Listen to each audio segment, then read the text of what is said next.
My name is Kaylee Winters, and I'm 26 years old. This all happened last fall, when my fiancé Trevor Hall and I decided to celebrate our engagement on a secluded RV trip in Montana. I wanted some peaceful, scenic time away from the city, and Trevor thought it would be fun to bring our close friends, Mia and Dan Franklin. None of us imagined we would come face to face with something so horrifying, or that our friendships would unravel under the weight of fear. We set out for a rugged part of northwestern Montana known as Blackwater Ridge, near the outskirts of Glacier National Park. Dan had found a blog post praising its serene mountain views, remote trails, and true escape from civilization. It sounded perfect at first, a remote forest site where we could enjoy starry nights, crisp air, and a much-needed break from our routines. Little did we know how dangerous isolation can be. We were traveling in an older model RV we had rented last minute. It was supposed to have all the basics: a small fridge, a heater, and enough sleeping space for 4 people. Trevor was an optimist, figuring a few minor repairs wouldn't be an issue. Dan, who's level-headed, warned us from the start that older RVs can be finicky in cold weather. He was right, but we pushed aside his concerns. We had warm sleeping bags, spare blankets, and plenty of snacks. We felt prepared. The drive through Montana's backroads was almost spiritual at first. Endless stretches of pine forest rolling beneath a gray sky. Mia was glued to the window, phone in hand, snapping pictures of every turn and ridge. Trevor was singing along to old rock songs, while Dan peered at a paper map, telling us when we had to veer left onto unpaved roads. Meanwhile, I was behind the wheel, excited yet apprehensive. The temperature dropped steadily as we climbed higher into the mountains. We arrived at our campsite by mid-afternoon, several miles beyond where the gravel road ended. The spot was stunning. Tall pine trees soared around us, and a narrow clearing offered a breathtaking view of distant, snowy peaks. No other campers seemed to be around. It was silent in a way that made me realize how far we were from help or civilization. We parked the RV on level ground and set up a small canopy outside to serve as our hangout area. Almost immediately, we ran into our first problem. The fridge in the RV wasn't cooling properly. We tried fiddling with it, but it sputtered and died each time we plugged it into the generator. Mia asked if we should cut the trip short, but Trevor laughed off the idea. "We can keep the food in a cooler," he said. "It's cold enough outside anyway." I saw her frustration building. Mia disliked Trevor's carefree approach, but for the moment we all shrugged and agreed to manage. That night, we tried to enjoy ourselves around a campfire, roasting hot dogs and sharing jokes. The sky was bright with stars, and it should have felt magical. But beneath the laughter, I sensed a strange tension. Mia seemed edgy, and Dan couldn't stop scanning the tree line as if expecting something to pop out. Maybe it was just the eerie hush in the woods, or the slight wind rattling branches above us. Then, in the middle of our ghost story banter, we heard something. A rustling near the edge of the clearing. It sounded bigger than a raccoon, so Dan got up to look, shining a flashlight. "Deer, maybe," he said, not sounding too convinced. We shrugged it off. Wild animals are common enough in the area. Still, the way the trees swallowed the light made me uneasy, like the forest was just waiting to hide 1,000 secrets. When we retreated into the RV for the night, we discovered our second major problem. The heater wouldn't start. Trevor tried repeatedly to ignite it, but it only hissed and sputtered. Dan muttered that we were unprepared for this kind of cold. Mia openly fretted about the dropping temperature. Determined not to ruin the trip, I insisted we bundle up in our sleeping bags and comforters. By midnight, the inside of the RV was freezing, and we huddled together listening to the wind outside. I couldn't sleep. My thoughts kept drifting to that weird rustling noise, and I swear I heard faint scratching on the RV walls. But each time I looked out the small window, I saw only darkness. The first morning was crisp, the sun barely warming the surroundings. Dan was up early, checking around the campsite. He returned, looking both puzzled and uneasy. He had found odd claw marks on a few pine trees, a pattern carved into the bark, about shoulder height and definitely not made by any standard wildlife. Could be a bear, he guessed, though he didn't seem convinced. Trevor joked it was just some local kids messing around. Mia, hugging herself against the cold, accused him of not taking anything seriously. Their little spat fizzled when we realized we were all nervous. We spent the day hiking a short loop trail that wound behind the campsite. The forest there was thick, the ground covered with fallen branches and half-melted patches of snow. We saw no other hikers, not one sign of people.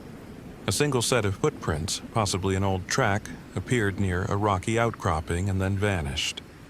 Toward afternoon, a strange hush fell, so absolute that even birdsong disappeared. An unexpected wave of anxiety made my throat tighten. I turned to see if the others felt it too. Trevor was more subdued. Mia was shivering, and Dan had that watchful look again. Late that afternoon, clouds began rolling in, heavy and gray, signaling a possible storm. Sure enough, by early evening, gusting winds rattled the canopy we'd set up. We decided to cook quickly and take shelter inside the RV. Rain became sleet, pounding against the metal roof. We'd hardly finished our soup when a deafening crack of thunder shook the whole vehicle. Then came a terrifying crash. Something massive fell onto the front of the RV. The entire cabin tilted forward. We scrambled for flashlights. Trevor opened the door to find a large pine tree lying across the hood, the branches snapping under the wind's force. We were stuck. The path we'd used to drive in was blocked by the trunk, and the RV clearly wasn't going anywhere without serious manpower or equipment.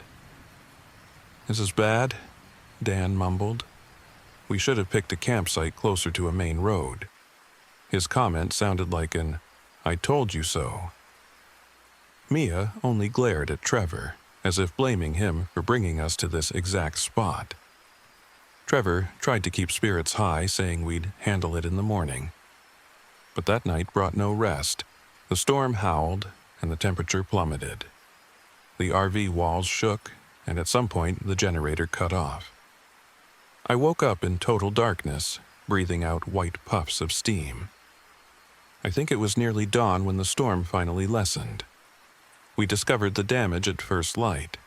The tree was huge, pinned across the RV's front end. Worse yet, we had no cell service this far out, and our radio was picking up only static. "I'll hike downhill to find a signal," Dan volunteered. "Maybe I can call for help. It might be a few hours, though." Mia looked at him, eyes full of worry. "Are you sure you should go alone?" she asked. Dan insisted it would be faster without a group. Trevor nodded, too tired to argue. We watched him walk off, disappearing into the misty forest with a rifle slung over his shoulder for protection. Hours passed. The sun rose higher, but Dan did not return. Mia grew frantic. She paced around the RV, glancing at the trailhead every few minutes, calling his name into the trees. Only silence answered. Trevor and I tried to reassure her, but my stomach knotted with dread. Why was Dan taking so long? By midday, we felt we had no choice but to look for him. Mia demanded we all go together. Trevor insisted it might be better if we split up, but I refused to let him go alone. Ultimately, Mia agreed to wait near the RV for a short while, hoping Dan would show up. If he didn't return soon, she said, she'd follow us. That plan never got a chance to play out, because after about an hour of waiting, we heard a scream echo through the forest. It sounded far away, inhuman, and then it faded as though swallowed by the trees. Trevor and I dashed in the direction of the scream, calling Dan's name. We struggled through slippery underbrush and patches of snow, trying to keep our bearings. At one point, I almost turned back. Some primal fear in me screamed that we were going straight into danger. But worry for Dan kept me going. Then we found his flashlight near a steep ravine. It lay on the ground, still on. The beam pointed uselessly at the moss. Blood spotted the nearby rocks.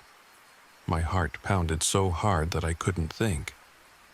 Trevor picked up the flashlight with shaking hands. "There's no sign of Dan," he whispered, eyes darting to the blood.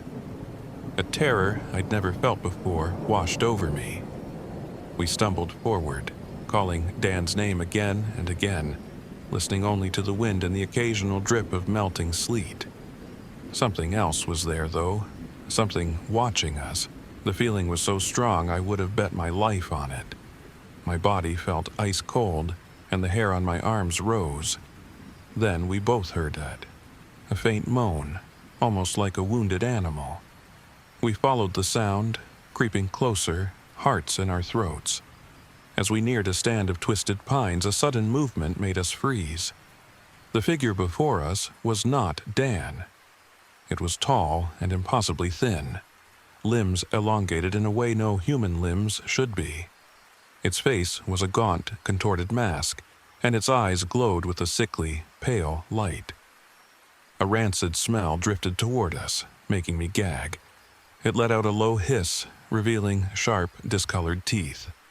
My mind raced, trying to rationalize what I was seeing, some kind of starving animal or a man gone feral. But my instinct screamed that this was something else entirely. I'd heard legends of a Wendigo in the northern forests, stories told around campfires. I'd never believed it could be real. Yet, here it was, gazing at us with unholy hunger.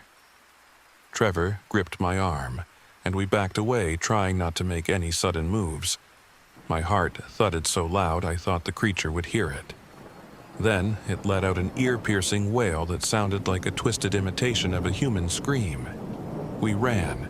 Twigs snapped underfoot as we bolted back the way we came, stumbling over roots, terrified we'd feel claws on our backs at any second. Finally, we burst into the clearing where our RV sat. Mia stood there, shaking. "What happened? Where's Dan?" she shouted. Trevor tried to explain between gasps. She stared at him, disbelieving, until the unimaginable truth sank in. Something had attacked Dan, something monstrous. Mia's eyes flitted wildly, tears forming. Despair and panic clashed in her face. "We have to find him," she kept saying. "We can't just leave him out there." Just then, we heard that same chilling wail echo from the forest's edge. Mia shrieked, scrambling to gather her coat. She insisted we had to run, leave the campsite, do something. Trevor and I tried to calm her, explaining that we had no drivable vehicle with a tree pinning it. Mia insisted on going out after Dan anyway. In a blind rush, she sprinted toward the dense pines, ignoring our pleas to stay together. We had no choice but to chase after her, calling her name. The storm's aftermath had left fallen branches and slippery mud everywhere. We followed Mia's footprints, which led deeper into the forest than before. Darkness crept in as the sunlight dimmed behind thick clouds. The deeper we went, the more claustrophobic it felt. The pines stood like silent sentinels, and I couldn't shake the certainty that something was stalking us. We spotted Mia's red jacket in a small clearing. She was just beyond it, pressed against a massive tree, panting hard. When she saw us, her face twisted into a look I'll never forget. Pure desperation. "Get away," she screeched. For a moment I thought she was warning us about the monster, but then I saw it behind her. The same lanky, nightmarish figure. Its eyes flicked between her and us. Mia's survival instinct kicked in. She lunged away from the tree and directly toward me.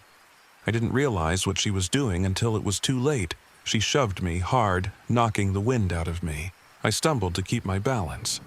She used those precious seconds to dart in the opposite direction. In her mind, any distraction might buy her time to escape. It was a betrayal so sharp it took me a moment to process. Trevor grabbed my arm before I fell, but we both heard a horrifying shriek.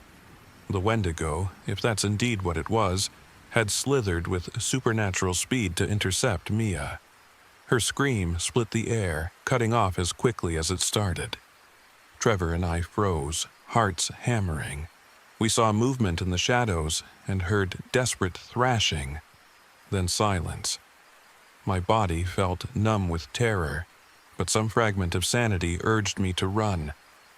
Trevor and I sprinted back to the RV, stumbling and sobbing, barely able to comprehend what had just happened to Mia. My mind reeled. She had tried to sacrifice me, and it hadn't even saved her. I choked on sobs as Trevor forced the RV door open.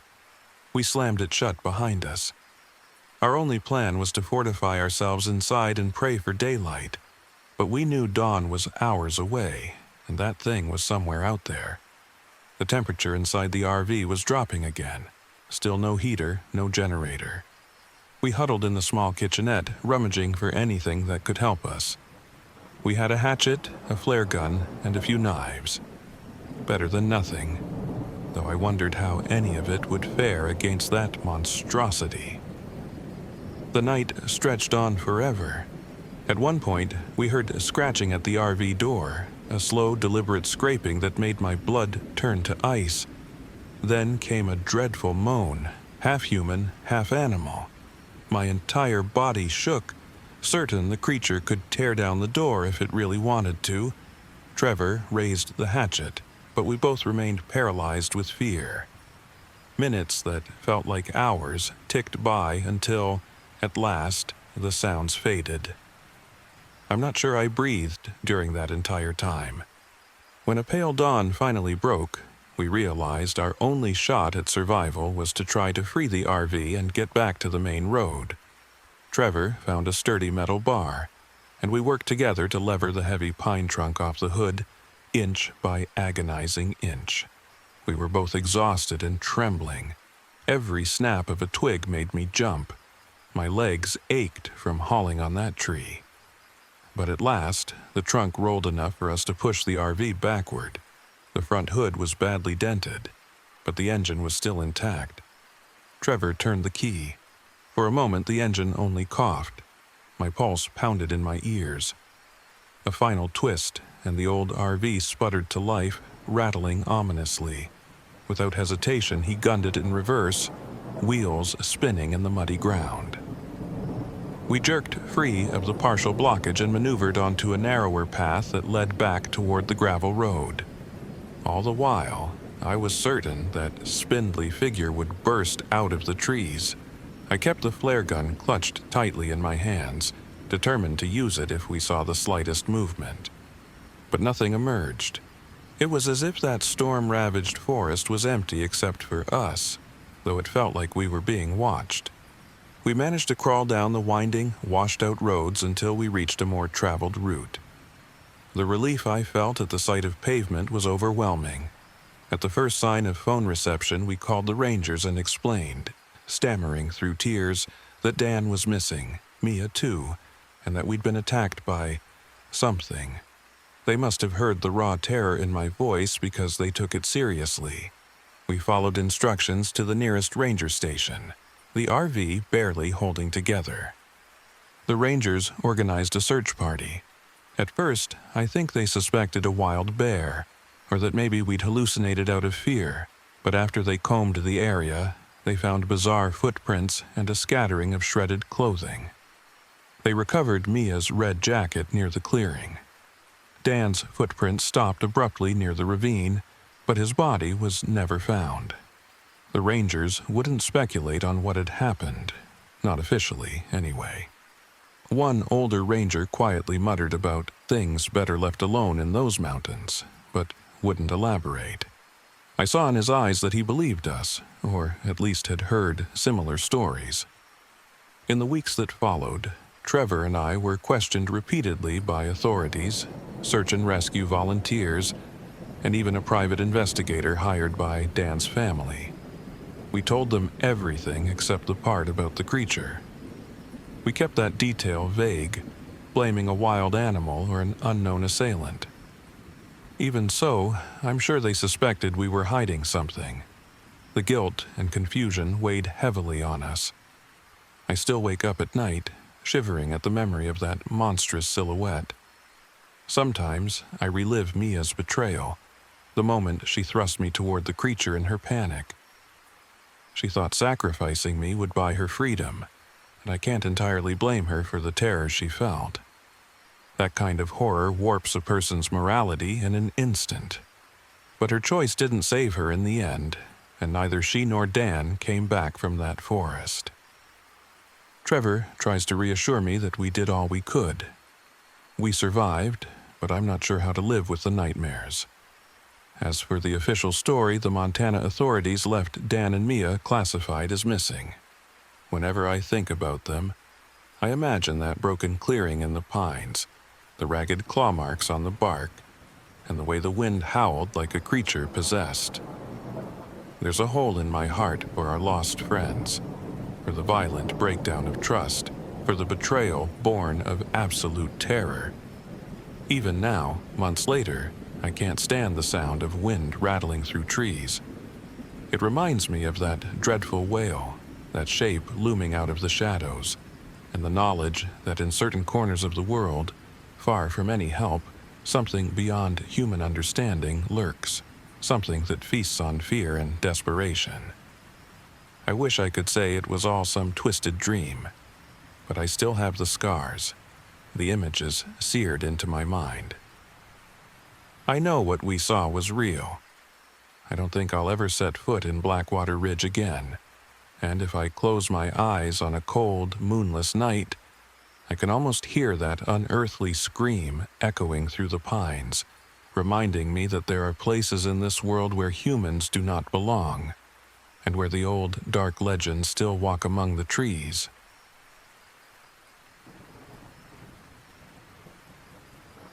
My name is Tobias Toby Marsden, and I'm 42 years old.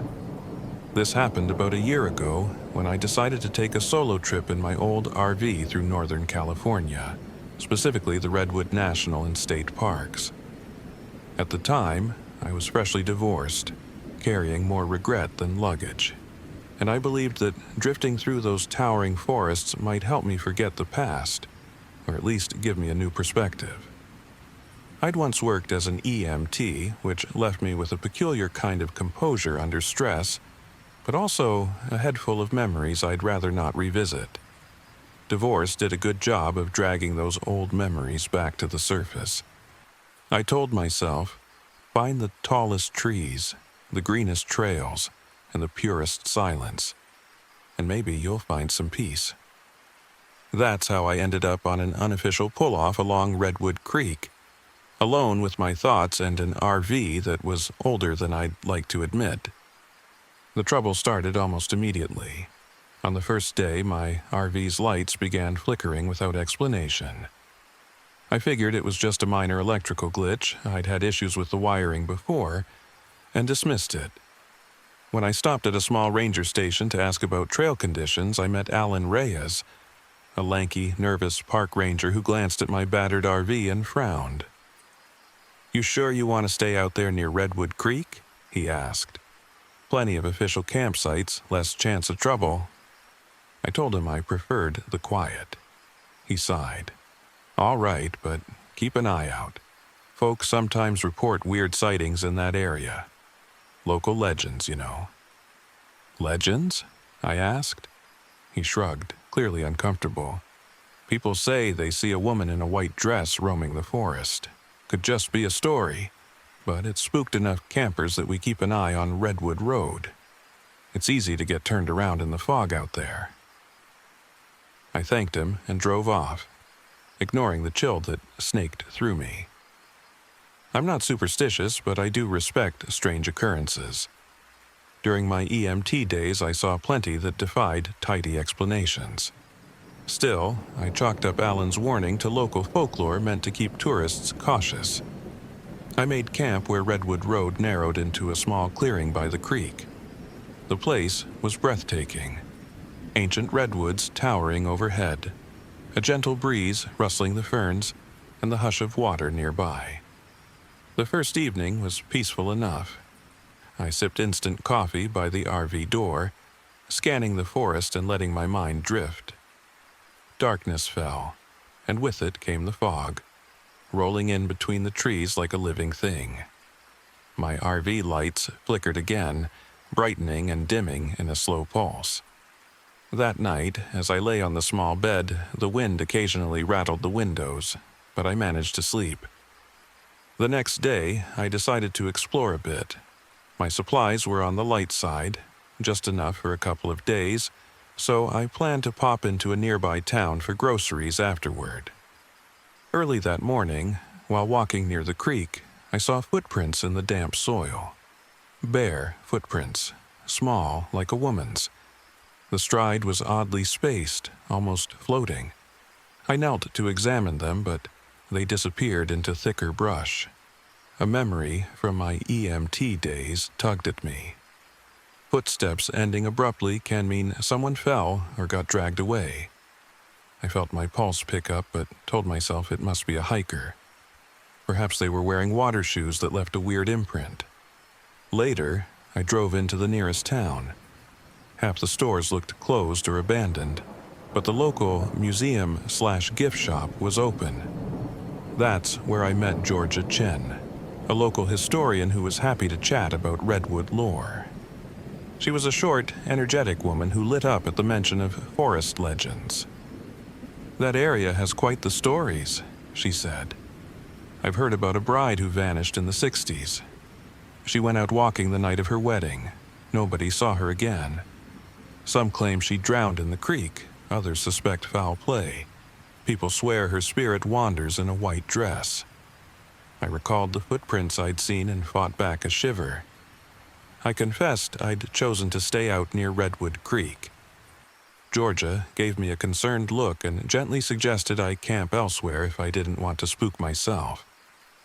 I thanked her, but I'd already committed to a couple more nights, and besides, I'd come here for solitude. I left the museum armed with local folklore, a bag of groceries, and an uneasy sense of curiosity. On my way back to Redwood Road, I stopped at a rundown gas station to top off the RV's tank. That's where I ran into a man named Bert Collins. He was loading large containers of fuel into the back of a truck, glaring at me like I was trespassing on private property. Not exactly the friendly type.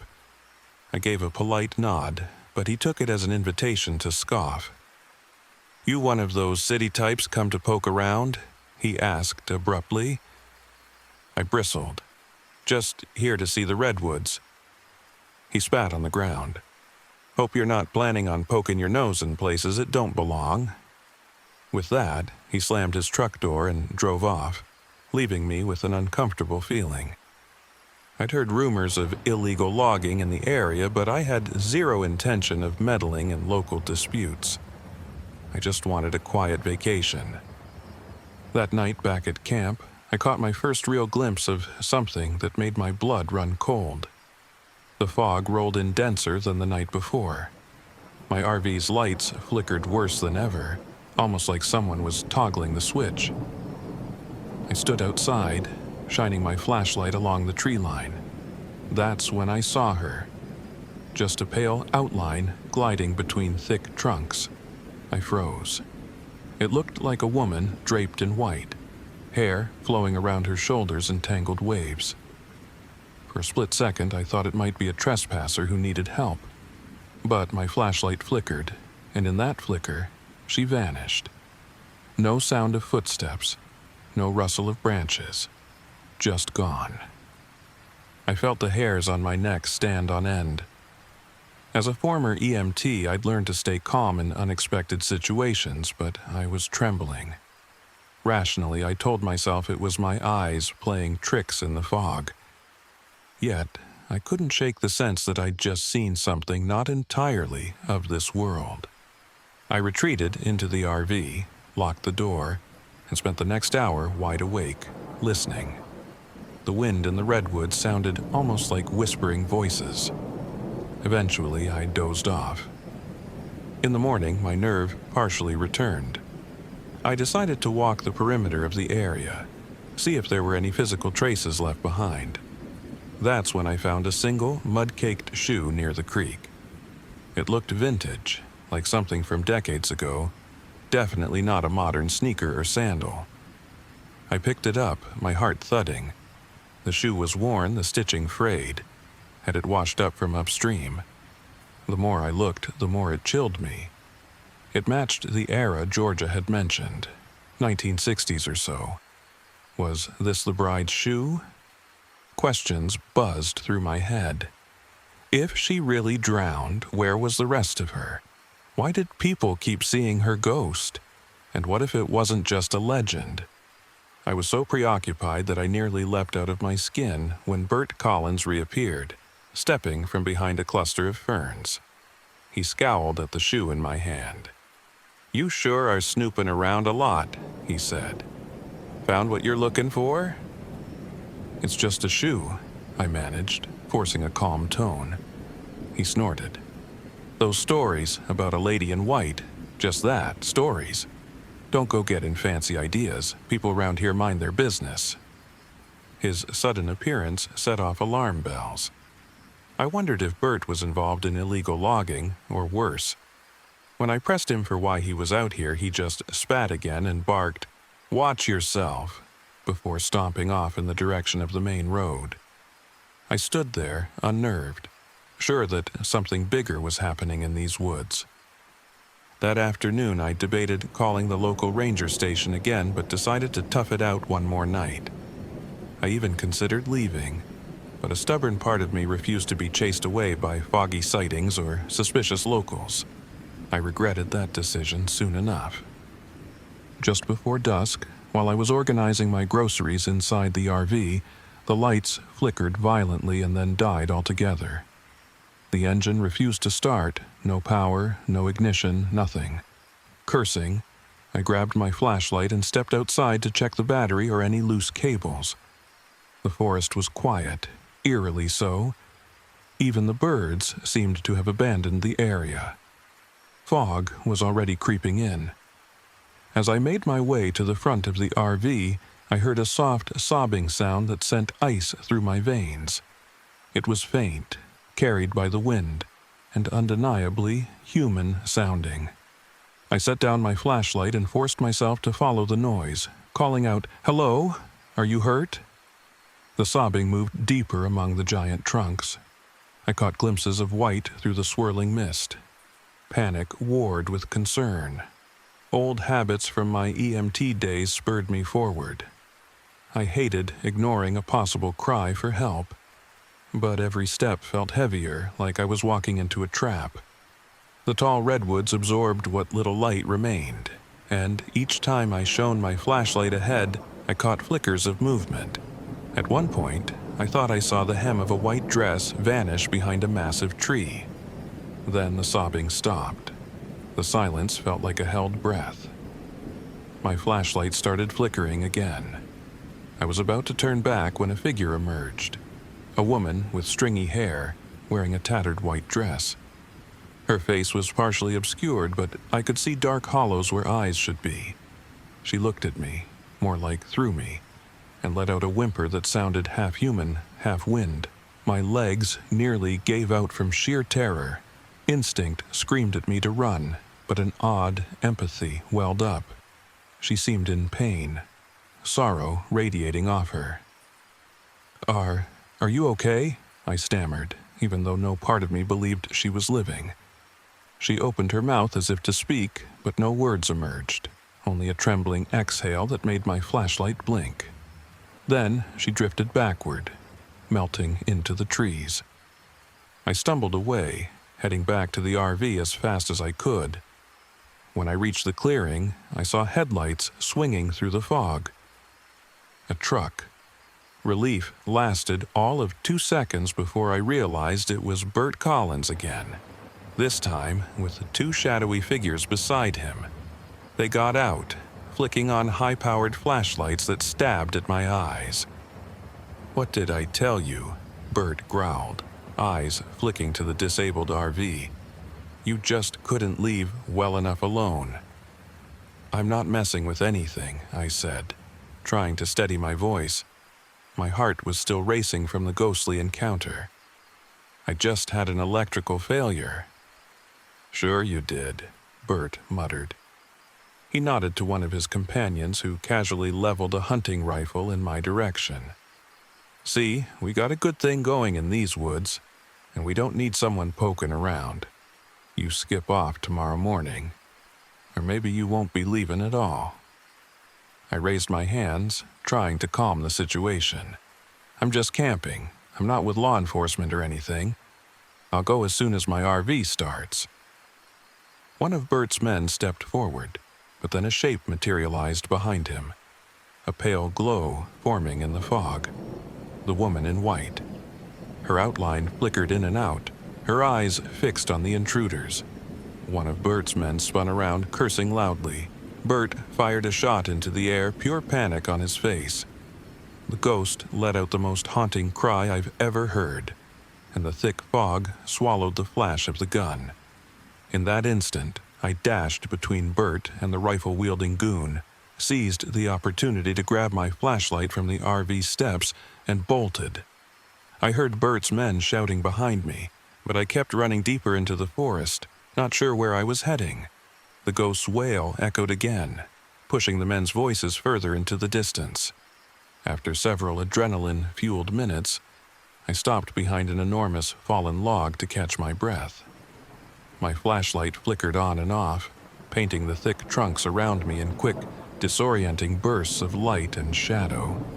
Then I saw her again, a glow in the dimness. She beckoned with one translucent hand, almost gentle. Despite every survival instinct telling me to keep my distance, I followed. Maybe because part of me believed she wanted help, or because I had nowhere else to go with Bert's men prowling around. The ghost led me to the edge of Redwood Creek, where the water churned over rocks. She paused by a partially exposed root system of a giant tree that had toppled into the creek long ago. There, entangled in the roots and silt, were bones. At first, I only saw the pale curve of a skull. Then my flashlight illuminated more. It hit me like a punch to the gut. Human remains, likely concealed for decades. I crouched, heart pounding, and realized I was looking at the final resting place of the bride who never came home. The ghost moved closer, a trembling form of sorrow and longing. A wave of empathy crashed over me. It felt like she wanted these remains found, her story acknowledged. She needed closure. My mind spun. I had no phone signal, no immediate way to call for help, but I knew what I had to do. Suddenly, footsteps and panicked voices echoed in the distance. Bert and his men were near. They must have heard the ghostly wail. Fear twisted my stomach. If they found me here, they'd see what I'd discovered. Judging by how desperate they were to keep me from poking around, they might do anything to silence me. If they had any role in these old disappearances, maybe not this one in particular, but who knew what else they'd done? I was in real danger. Before I could figure out my next move, Bert's silhouette emerged through the trees. He raised his gun, shouting, "Don't move!" The ghost flickered behind him. Her form seemed to sway with the wind. Bert hesitated, torn between focusing on me and this impossible specter. One of his men, eyes wide with terror, fired a shot into the fog, but it only ricocheted off a rock. The ghost let out a soul-rending moan that made my ears ring. In that moment of confusion, I dove behind the fallen log. Bert scrambled after me. As he rounded the log, I swung my flashlight hard, connecting with his temple. He staggered, dropping his gun. I kicked it into the creek, the current whisking it away. Everything happened in a blur. His men were cursing, stumbling in the thick fog, the ghost glided closer, her expression twisted with grief and rage. Bert looked up at her, eyes filling with terror. He let out a ragged scream and took off, crashing through the undergrowth. His companions followed, yelling his name, presumably half-crazed with fear. Breathing raggedly, I glanced back at the bones and the tangled roots. The ghost locked eyes with me, then slowly dissolved, leaving just a swirling patch of fog. My pulse hammered in my ears, but I felt an odd sense of calm, like some final piece of a puzzle had clicked into place. The woman in white just wanted to be found. I spent a tense, shivering night huddled in the forest, afraid Bert or his men might return. They never did. At first light, I made my way back to the RV, half expecting it to be trashed. Miraculously, it was still intact. The engine roared to life on the first try, as though nothing had ever been wrong. I don't know if that was coincidence, or if some unseen force had been preventing me from leaving until I'd found her remains. All I knew was I had to notify the authorities. I carefully drove to the ranger station, ignoring every bone in my body that wanted to speed like a bat out of hell. Park Ranger Alan Reyes didn't even question my frantic story. He must have seen genuine terror in my eyes. I led him and a small team back to the spot near the creek. Sure enough, they uncovered the old remains of what was likely that long-missing bride. No ring or formal identification, but the tattered white dress and the old shoe I'd found told the story. Law enforcement got involved. Bert and his associates were soon under investigation for various local crimes, though they apparently vanished for a time. The focus wasn't so much on the bride's death, decades old, too late for justice there, but on the logging and possible other missing persons. I never learned every detail, but I know the redwood forests hold many dark secrets. I left the Redwood National and State Parks a few days later, once the questioning ended. I can't say I felt relieved. More like drained, knowing I'd witnessed something that defies neat explanations. On my way out, just when I thought I was safe, I caught my reflection in the rearview mirror. For a split second, behind my own tired eyes, I saw a faint outline of a woman in white sitting in the back of the RV. She looked almost peaceful. Her sorrow lessened, as if thanking me. Then the mirror went dark, and there was only empty space. Even now, I can't step into a foggy forest without remembering that ghostly figure and the sound of her heartbreaking moan. I think she finally found rest when her body was recovered. As for me, did I find peace? I'm not sure. But I found a reason to believe that sometimes the unexplainable is just a cry waiting to be heard. And in those mist-shrouded redwoods, I heard it loud and clear.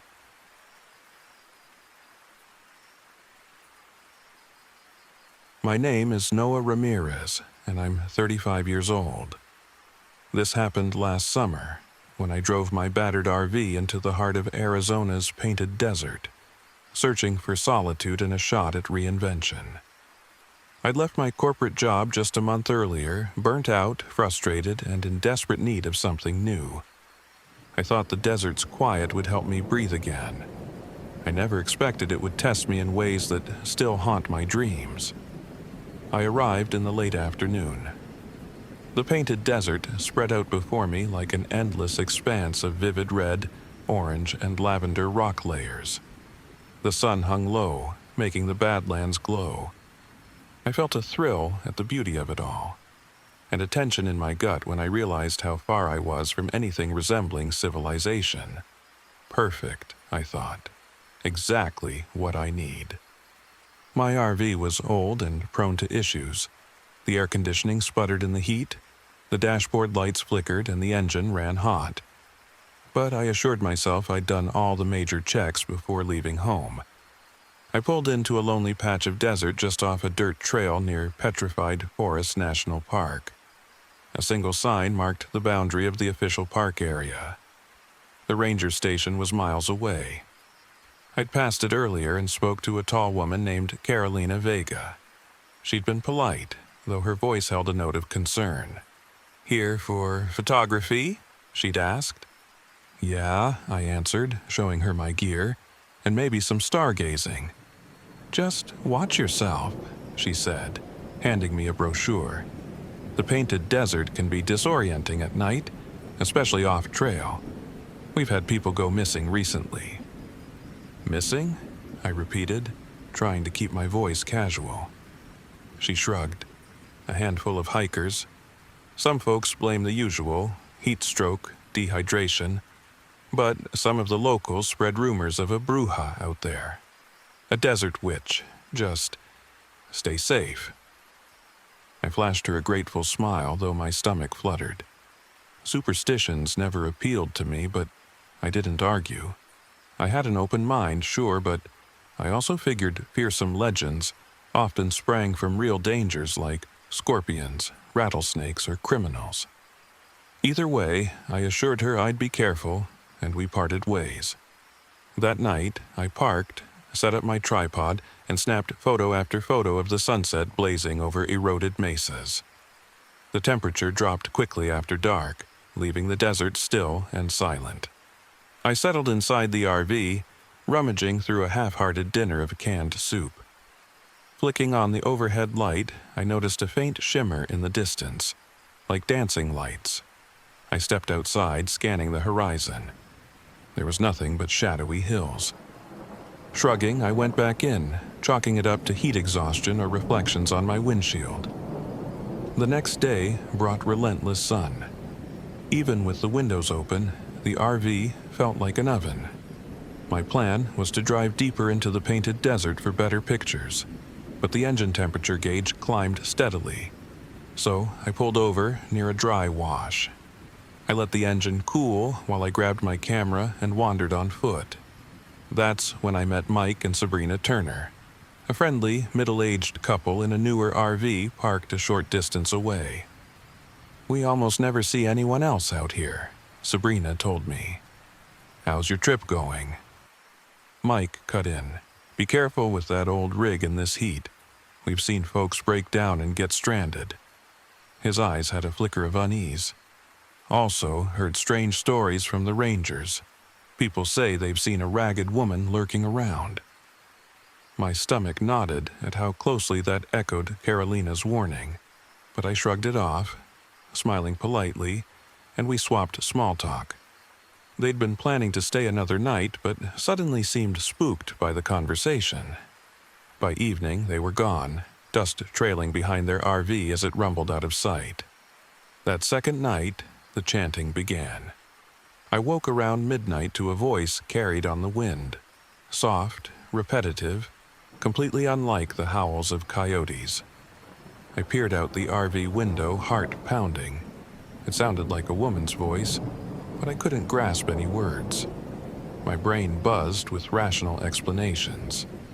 Maybe it was a radio somewhere, or wind sweeping over the rock formations.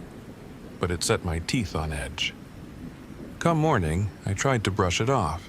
I drove back to the main roads for supplies, worried about my engine but pushing on. That was when I stumbled upon a tiny desert village, really just a few adobe structures with rusted trucks in front. I'd hoped to find a mechanic or at least some extra coolant. Instead, I ran across an elderly woman named Isabella Montoya as she swept dust from her porch. She studied me carefully when I asked about the Painted Desert. "Why you go there alone?" she demanded. I shrugged. "Photography, getting away from everything." She shook her head, muttering in Spanish, then fixed me with a serious look. "If you are hearing things at night, leave. That is the Bruja's territory. She marks travelers, draws them away. Many do not return." Her wrinkled hand trembled slightly as she spoke. I felt a chill despite the blazing heat. "You really believe there's a witch out there?" She hesitated before offering, "My grandmother told me stories. At night, she chants to lure you. During the day, she can take different shapes. You must not follow the chanting." Her dark eyes flicked to my battered RV. "Mijo, I have no family to help you, but go. Don't stay out there alone." A knot formed in my stomach. Part of me wanted to laugh it off as folklore, but something in Isabella's gaze was so grave, so insistent, that I promised I'd be careful. I refilled my water and bought some extra coolant at a small roadside stand before heading back. Rational or not, the conversation rattled me. Yet, I was stubborn. I'd come here to test myself, to capture the desert in my lens. I tried to reassure myself that I wouldn't be easily scared off by old legends. But that night, the chanting returned, louder, more insistent. I could barely sleep. Around 3 a.m., the entire RV began rocking as a gust of wind hammered it, throwing sand against the metal walls in a furious hiss. I poked my head outside with a flashlight. My beam caught a swirl of dust, and within it, I swore I saw a hunched figure with tangled hair. When I blinked, it was gone, just swirling grit and the roar of the wind. In the morning, I discovered long, shallow scratch marks near the RV door. Wind-blown debris, I tried telling myself. Yet it left me uneasy. Determined to keep my mind occupied, I grabbed my camera and decided to scout a nearby sandstone mesa for photographs. I followed a faint trail across the colorful ridges, the sun scorching my shoulders. Halfway to the mesa, I found an abandoned campsite. A single pop-up tent, partly collapsed and filled with sand, looked like it had been there a while. Scattered around were belongings: a lone boot, half of a canteen, a battered notebook with wind-worn pages. Curious, I knelt and flipped through the notebook. The last page, written in frantic scrawls, read, "Can't sleep. She's calling me from the ridges. Gotta see if it's real." The chanting never stops. My pulse thundered. The occupant had either fled or vanished without packing. I called out, hoping I might find someone injured nearby, but only silence greeted me. Suddenly, a whisper of wind carried a faint moan or chant across the ridges. My stomach twisted. Feeling far more cautious, I carefully scanned the horizon. No sign of movement. I clutched the notebook and hurried back to my RV. I was so rattled I nearly missed the figure standing about 20 yards off, half hidden in a rocky outcrop. I froze, blood pounding in my ears. It appeared to be a woman, dust-caked hair over her face, limbs too long and angular to be quite right.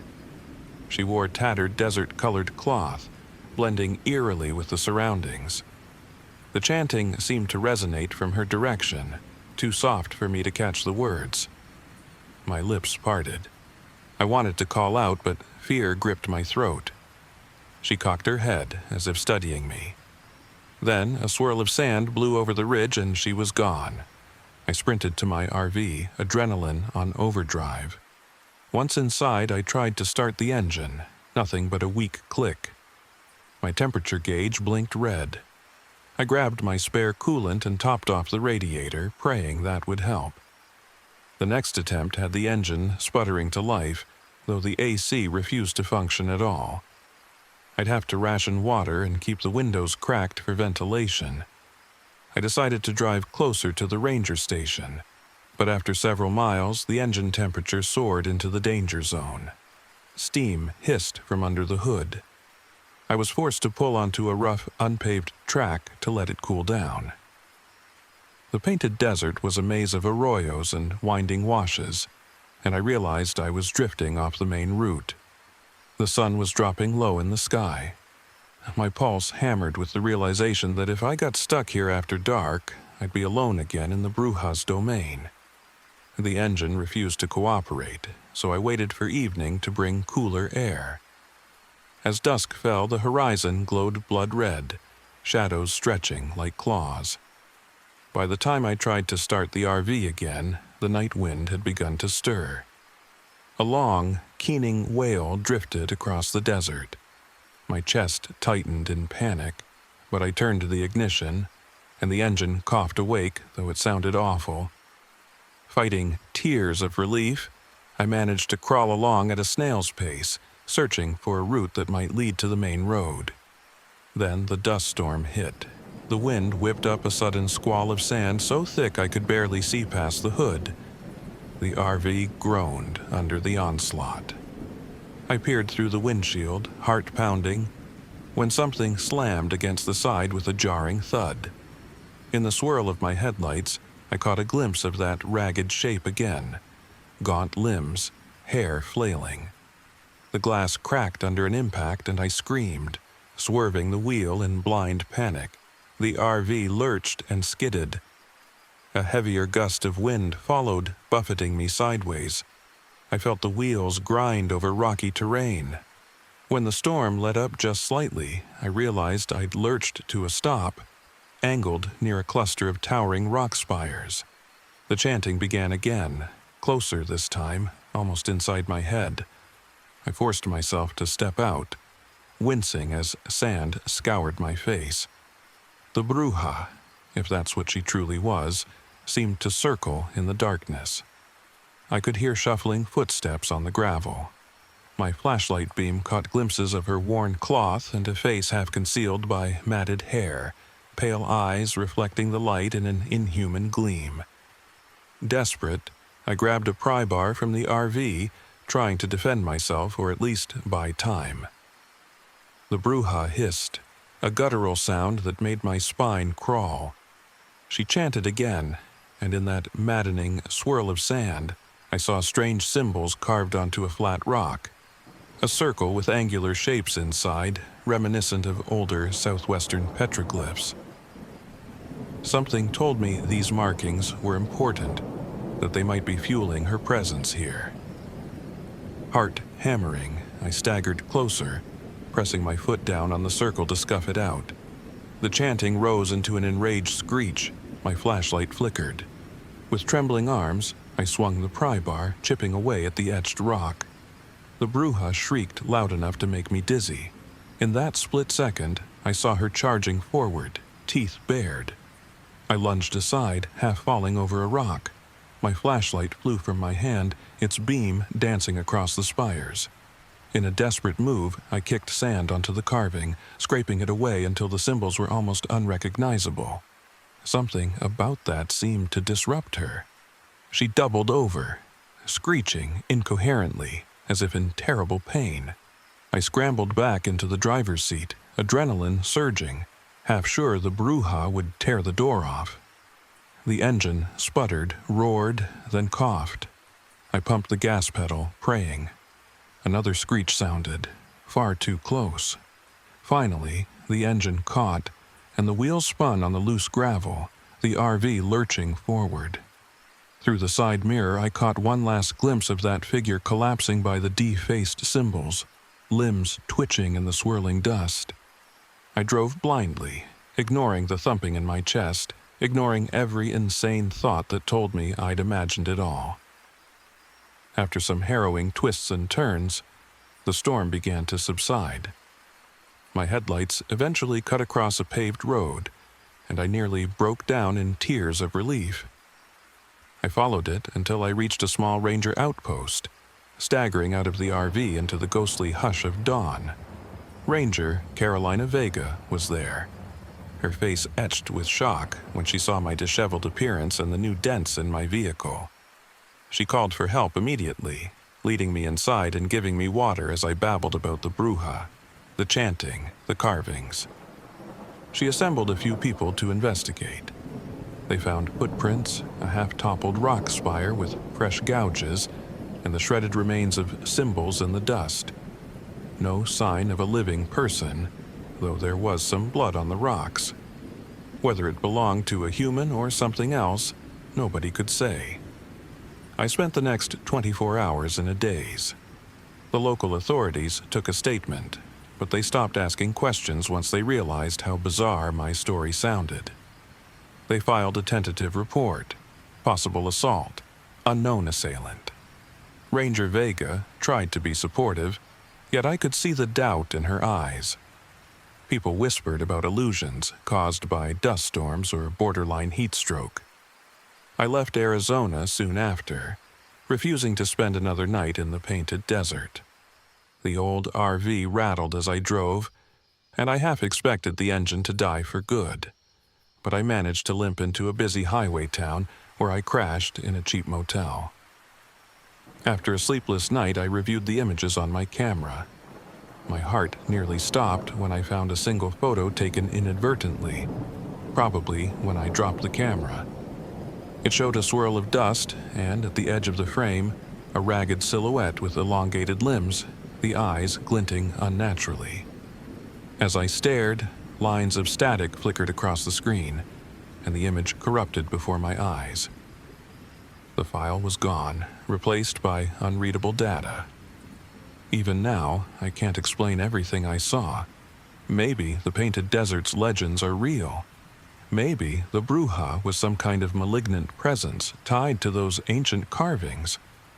Or perhaps an extreme isolation and scorching heat can play terrible tricks on the mind. I only know I'll never forget her pale eyes shining in the dust storm, nor the raw terror in my gut when I realized no one else could save me. The desert can be stunningly beautiful, until it decides to devour you whole. I still have nightmares of chanting on the wind, of twisted footprints in crimson sand. Sometimes I'll be driving at night and glimpse a flicker of movement in my rearview mirror, my heart seizing with old fear. What if I brought something of the Bruja's curse with me when I left? I can't say for sure, but the painted desert taught me one thing. Some places are older and darker than we can ever understand, and they don't always tolerate wanderers, especially those who travel alone in the dead of night.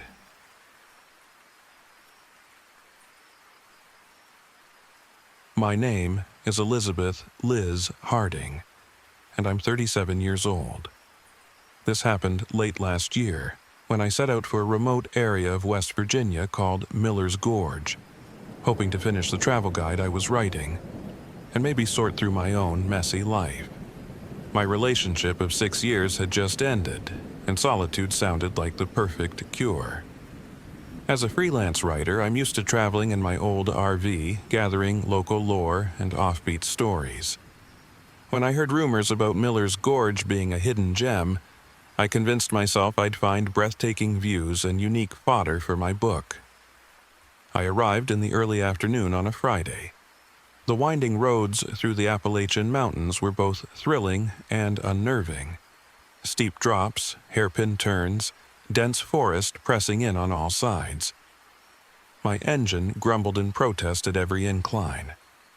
By the time I entered the nearest town, a sparse collection of houses and a single blinking traffic light, I noticed my gas tank was getting low. So I pulled up to a small mechanic's garage where a tall, broad-shouldered man greeted me with a polite nod. He introduced himself as Grant Parker. He had gentle eyes and grease-stained hands. "You're not from around here," he said, more observation than question. When I told him I planned to camp near Miller's Gorge, he went quiet, glancing at my RV. That old rig might struggle. Steep roads. Folks go missing out there sometimes. I forced a laugh. "I'll be careful. Thanks for the heads up." He shrugged and helped top off my tank, then checked my engine. "Looks mostly okay, but watch your battery cables. They're pretty worn. I'd suggest you stick to the main roads." I assured him I would, paid for the gas, and left. The next stop was a tiny store run by an older man named Mr. Walker. He sported a hunched back and a perpetually worried scowl.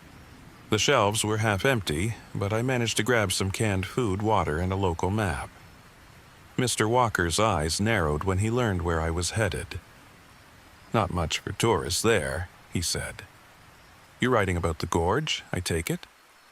When I nodded, he mumbled, "Just keep your wits about you, that place. There are some folks in those hills with old ways. Don't go poking around too deep." I tried prying more information from him, but he clammed up. It was enough to leave an uneasy flutter in my stomach. On the drive out of town, the sense of isolation grew. The pavement ended. I followed a dirt road that twisted between towering trees. Now and then I'd see a hand-painted sign, Miller's Gorge, use caution. Eventually, the forest opened onto a dramatic overlook. The gorge yawned below, a narrow valley shrouded in fog, the sides thick with hardwoods. It was beautiful in a stark, lonely way, perfect for my writing. I parked at a pull-off and decided to stay put for the evening. I set up a small folding table and wrote notes, describing the quiet hush of the mountains. Twilight brought an uneasy calm. I caught myself straining to hear something, but all I got was the distant rustle of leaves. The next morning, I woke to a banging on my RV door. I opened it to find a man in a brown uniform. Sheriff Marvin Klein, judging by his badge. He was middle-aged, a bit heavy-set, and had keen eyes that searched my face. "Mornin', ma'am," he said. "Heard there was a new camper in the area, just checking in." That gave me pause. The nearest town had to be miles away. How had he known I was here so quickly? He asked for my name, Idaho, and my reason for camping alone. When I told him I was a writer, his mood cooled. I wouldn't wander off the main path, he warned. The gorge can be unforgiving. We've had accidents and a few missing persons. Better safe than sorry. I thanked him for the concern, but his gaze lingered on me, as if trying to decide whether to order me out. Finally, he just tipped his hat and left, the echo of his patrol truck vanishing in the morning mist. Something about his polite smile felt forced, but I shook it off. Figured he was just a small-town sheriff worried about a clueless outsider. That afternoon, I took a short hike to gather photos. The woods were dense, the ground covered with fallen leaves and half-buried stones. While following a faint trail near a creek, I stumbled on an abandoned campsite. A collapsed tent lay half in the water, personal items strewn about, a torn backpack, a single muddy sneaker, and a cooking pot. The tent was slashed open, but not in a pattern that looked like bear claws. It was more jagged, as if a knife had been taken to it. No footprints or blood, but an eerie hush settled around me. My instincts screamed that something was very wrong. I snapped pictures, hoping to show them to the authorities. On my way back, I felt the prickling sensation of being watched. I glanced up at the ridge and thought I saw a figure slip behind a tree, but it might have been my imagination. I returned to the RV, heart hammering. When I tried to start my engine, the battery coughed like a dying animal. Great, I checked the connections. They looked even more frayed than before, almost cut, but I couldn't be certain. After a half hour of tinkering, I coaxed the engine to life. I decided to drive into town and report the abandoned campsite. At the sheriff's station, I found a young deputy named Amelia Rhodes behind the counter. She took one look at my anxious face and invited me to sit. When I described the campsite, she asked if I'd seen any sign of a body. "No, just a slashed tent and scattered stuff," I said, handing over my photos. She frowned. There have been a few open missing persons cases in the area. Sheriff Klein doesn't want the details going public, but it's not the first time we've found campsites like that. I was about to ask more when Sheriff Klein himself appeared in the doorway. Deputy Rhodes fell silent under his stern glare.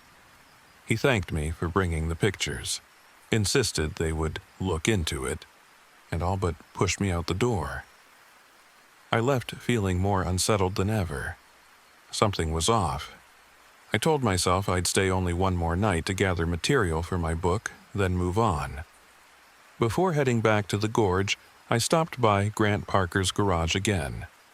He replaced a few cables, warning me yet again about the area. He told me he'd grown up around these parts and had heard rumors of a strange, reclusive group living deep in the hills. "Some folks say they're harmless hermits," he said quietly. "Others say worse, that they lure travelers and do unthinkable things." His expression grew tense.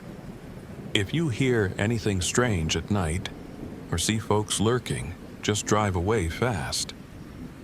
I wanted to ask more, but the haunted look in his eyes made me back off. With a new sense of dread, I started the trek back to Miller's Gorge. Dusk was already settling when I arrived at a different campsite near the gorge's rim, hoping a change of scenery would calm my nerves. I tried to focus on writing, but the sense of being watched only grew. Twice, I thought I saw a glint in the underbrush, like someone with binoculars or a scope reflecting moonlight. After midnight, I heard rustling outside, footsteps. I peered through the RV's side window. In the faint glow of my lantern, I could just make out boot prints in the mud, circling the vehicle.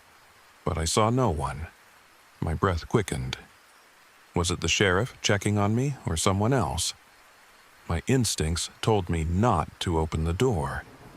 I slid the bolt lock in place, then waited in tense silence. Eventually, the noises stopped. The rest of the night passed in a haze of fitful sleep. The next morning, I resolved that I'd had enough. This place was more than I could handle. I packed up, started the RV, and navigated a rugged road that twisted closer to the gorge's interior, hoping to find a safer route out. Mist pressed against the windshield, and the hairpin turns demanded all my attention. That's why, when the engine suddenly sputtered and died, I barely kept from running off the road. Cursing, I opened the hood. Several cables were cut clean through, sabotaged. My heart thudded as I remembered the footprints from last night. Somebody wanted to keep me here.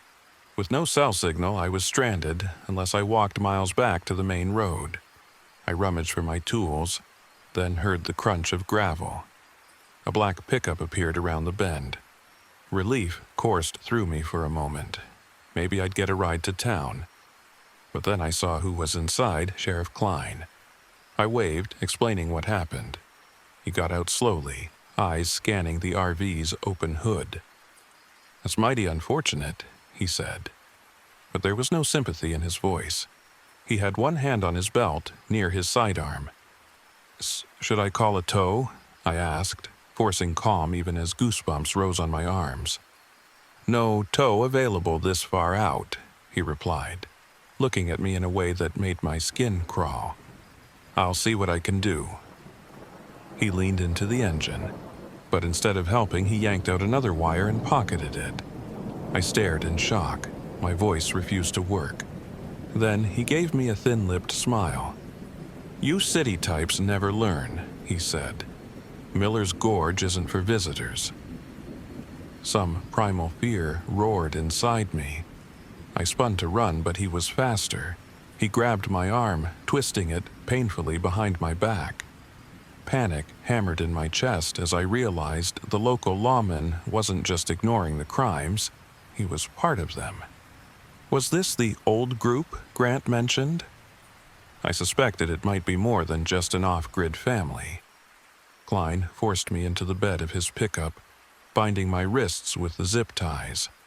I kicked and screamed, but the remote wilderness swallowed my cries. We drove down a rough trail until we reached a hidden turnoff, concealed by dense brush. Eventually, the truck rattled to a stop in a clearing behind a dilapidated barn. My captor hauled me out and hustled me inside. By flickering lantern light, I saw why the barn stank of rot. There were old, dried bloodstains on the floorboards and a pile of battered camping gear in the corner. Backpacks, suitcases, some phone chargers. Proof of other victims. A wiry man emerged from the shadows, and behind him I glimpsed two more.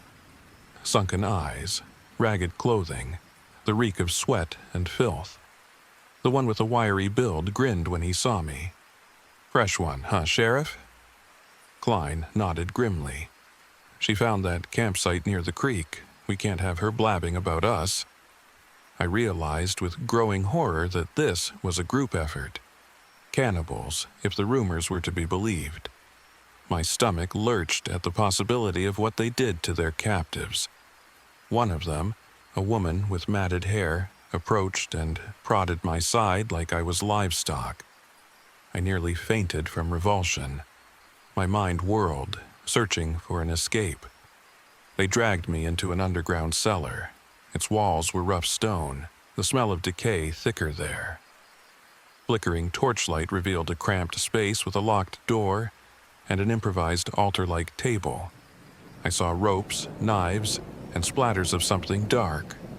Bile rose in my throat. I had to keep it together. Panic would end me. Summoning courage, I forced myself to study the area. The door out was blocked by two men armed with shotguns. The group argued in low voices about whether to do it now or wait. I guessed they were debating how or when to kill me. My hands still bound, I pretended to cower against the wall, pressing closer to a rickety table that held an array of grimy tools. One looked like a chisel or file, anything sharp enough to cut zip ties. Their voices got louder. I caught a snippet of Klein saying, "We can't keep her long. The deputy's already suspicious." So, Deputy Rhodes might be my only hope. If she was truly suspicious of Klein, maybe she'd come looking. In that moment, the wiry man stalked toward me, brandishing a knife. His grin made my skin crawl. "Don't worry," he said, voice dripping with mock soothing. "We'll make it quick." I shut my eyes, panting. Then I lunged sideways, grabbing the chisel with my bound hands. I swung wildly, connecting with his shoulder. He howled. Adrenaline made me stronger than I'd ever been.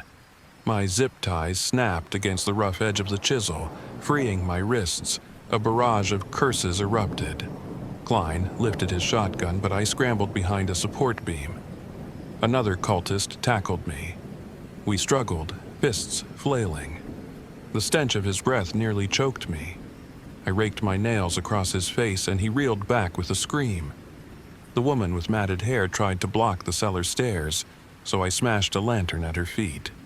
She yelped as flames caught on spilled oil, forcing her to leap aside. Seizing my chance, I burst out the cellar door and sprinted into the night. My lungs burned, but I kept running through the thick underbrush, ignoring the cuts and scratches from brambles. Shouts and flashlight beams lit the darkness behind me. The forest seemed endless. Several times I stumbled on hidden rocks or roots. Each time I picked myself up, heart pounding, half expecting a shotgun blast to drop me. Then, out of nowhere, headlights flared through the trees. I found myself skidding onto a dirt road. A patrol car screeched to a halt. Deputy Rhodes behind the wheel. She leaped out, wide-eyed at the sight of me in torn, bloody clothes. I babbled about the barn, the cult, the sheriff. She nodded, jaw tight, and ushered me into the passenger seat. We barely got the doors shut before silhouettes emerged from the forest. Among them was Sheriff Klein, his shotgun glinting in the headlights. He raised it, but Rhodes rammed the patrol car forward, forcing him to dive aside. Gunshots rang out, bullets punching through the trunk. My breath came in ragged gasps as we tore down the twisting road, the cult disappearing in the rearview mirror. Later, after we were safely out of the gorge and backup arrived, I learned that Deputy Rhodes had suspected Klein for months. She'd followed him when she saw him drive out of town in a hurry, suspecting he was up to something. She was furious at his betrayal and at how deep this conspiracy went. Some local families had been protecting or participating in these horrors for generations. The aftermath was a whirlwind of statements, medical checks, and haunting interviews. State troopers and eventually federal agents arrived in Miller's Gorge. They combed through the barn and the hidden cellar, finding grisly evidence of long-term cannibal activity. Some of the cult members fled deeper into the mountains. A few were apprehended. Sheriff Klein vanished into the wilderness, wanted for kidnapping, murder, and a laundry list of other charges. I left West Virginia the moment I was cleared to go. My RV was still stranded in that gorge, so I had it towed to a scrapyard. I couldn't stand the sight of it anymore. a painful reminder of how trust and isolation nearly cost me my life. Deputy Rhodes quietly encouraged me to get therapy for the trauma and to consider that some stories don't belong in a travel guide. She was right. I'm still struggling to process the nightmares of that night. I haven't written the final chapter in my book about Miller's Gorge. How can I sum up a place that hides such unspeakable darkness behind its scenic vistas?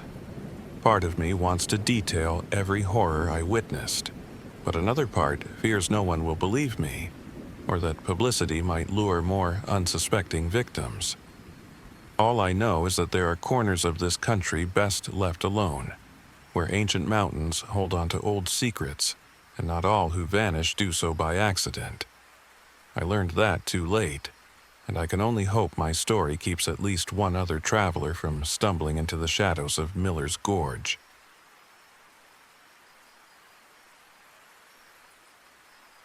My name is Sawyer Brown, and I'm 52 years old.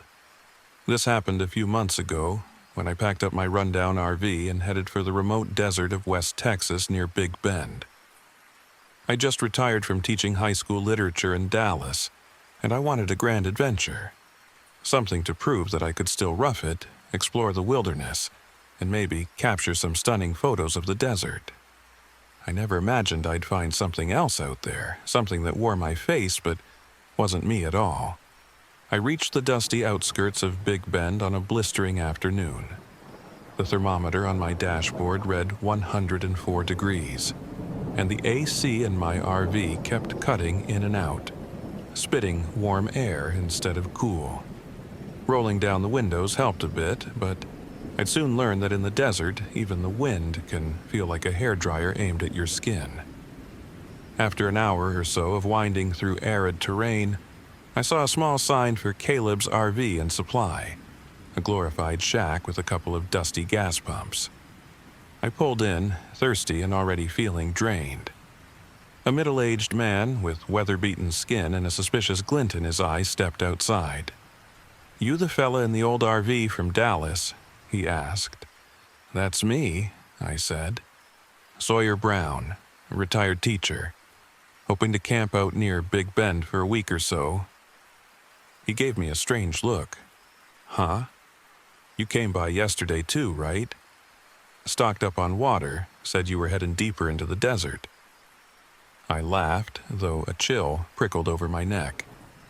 "I just got here today. Maybe you confused me with someone else." Caleb shrugged. "Looked just like you. Same hat and everything. Must have been a coincidence." It was more unsettling than I wanted to admit, but I brushed it off.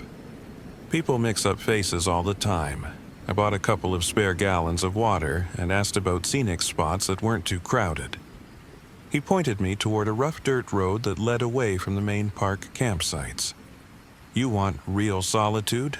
Head out that way. Just be careful, all right?" I thanked him and drove on. The endless desert unfolding in front of me like a sun-scorched tapestry. I loved it. Despite the heat, the wide-open sky spoke to something in me. No more classroom bells, no more parent-teacher conferences, just me in the desert. I found a flat patch of land by a rocky bluff, set up camp, and tried to get my AC working. As usual, it sputtered a bit, threatening to quit. I made do with a handheld battery-powered fan, rationing my generator use. The last thing I needed was to kill my battery entirely.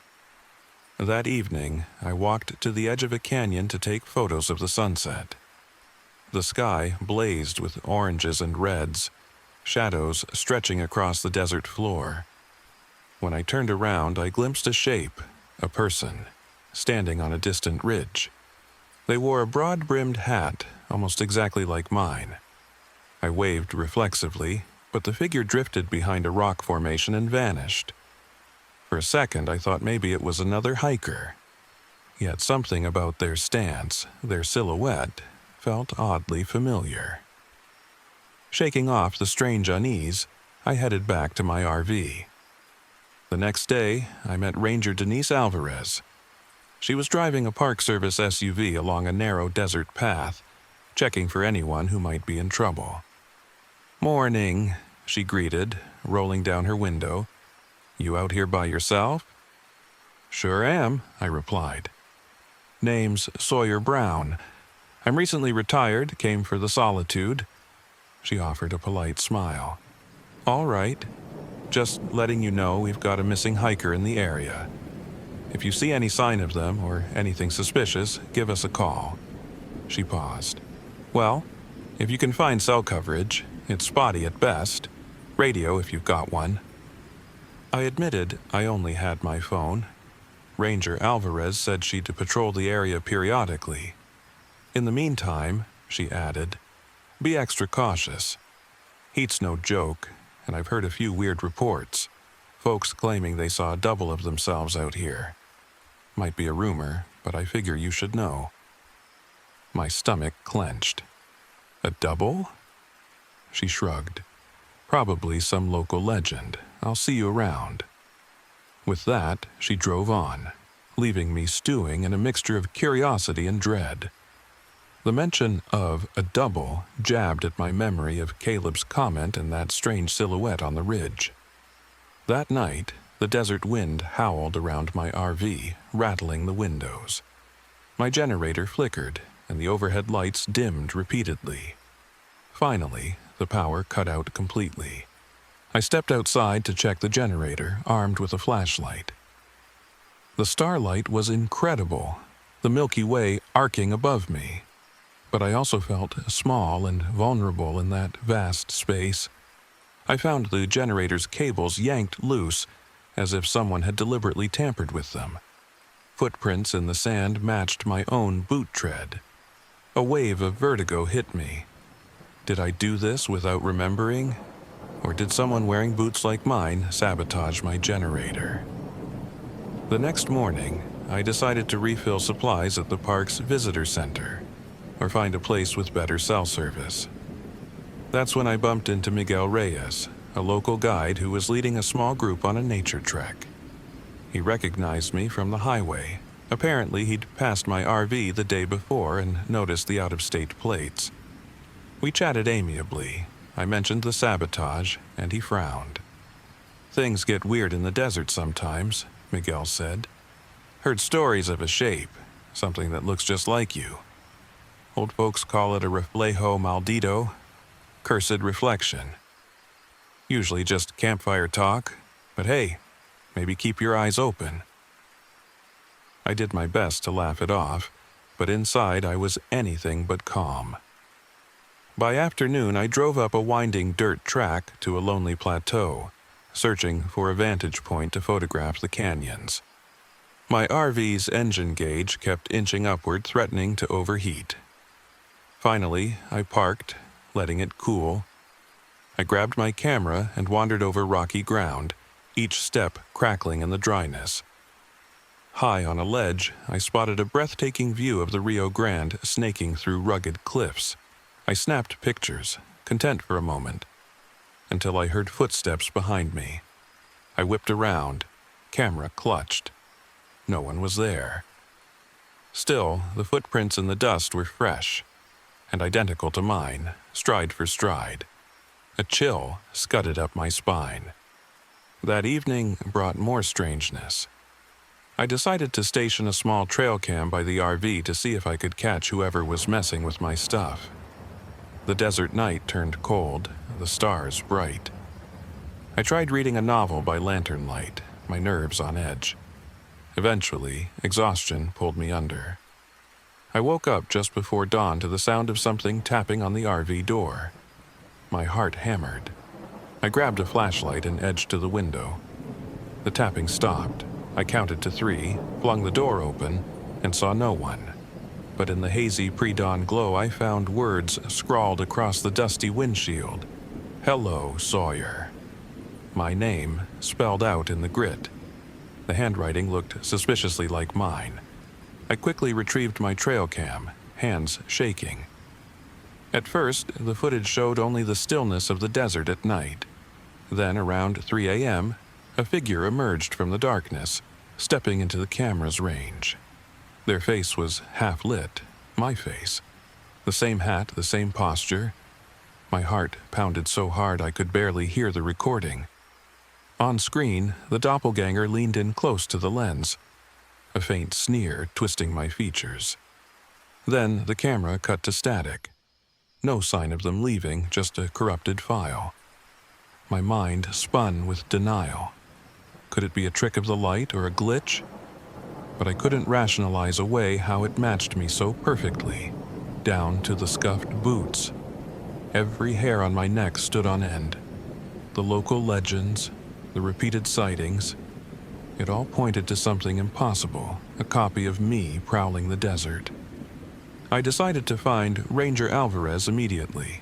She'd promised to patrol, so I backtracked along the dirt roads, scanning for her SUV. The morning sun was brutal, the temperature soaring. A dusty haze blurred the horizon. At a small crossroad, I found faint tire tracks, so I followed them. Eventually, I saw her vehicle parked near a rocky outcrop. She was hiking up a narrow trail, presumably searching for the missing hiker. I jogged to catch up, breathing heavily in the searing heat. She turned, startled. "Sawyer, what are you doing out here?" I launched into an explanation, my words tripping over themselves. Someone who looks like me is out there. I have footage. Sort of. My gear was sabotaged. It's insane, but I can't deny what I saw. Her skepticism was obvious. Still, she saw the genuine fear in my eyes. "Let's go back to my SUV and you can show me the footage," she said carefully. But when we returned, I discovered every file on my camera's memory card was corrupted. Alvarez frowned at the screen, trying to piece together the static images. "I don't see anything conclusive here," she admitted, glancing at me. "Maybe it's a glitch or heat damage." Desperation flared in me. I swear I saw him, looking exactly like me. Ranger Alvarez bit her lip. "Look, I'm not saying you're lying, just that I can't run a full investigation on something so vague. Heat can do strange things to people, cause hallucinations. Stay near the main trails, all right? I'll check in on you again soon." That night, my AC fully gave out. I was forced to rely on open windows, letting in the warm desert breeze. I tried not to freak out each time I heard a rustling outside. I dozed off intermittently, plagued by dreams of my own face staring back at me with a predatory grin. Sometime past midnight, I woke to a scraping sound at the back of the RV. Heart hammering, I grabbed a flashlight and flung the door open. A lone figure stood a few yards away, wearing my exact clothes, right down to the worn t-shirt and dusty jeans. His posture was eerily calm. Who are you?" I croaked. He tilted his head. In the moonlight, the face was my face, but the eyes glinted with a malevolence I'd never seen in my own reflection. When he spoke, the voice was nearly identical to mine, just a shade deeper. "I'm you, Sawyer," he said softly. "Don't you recognize yourself?"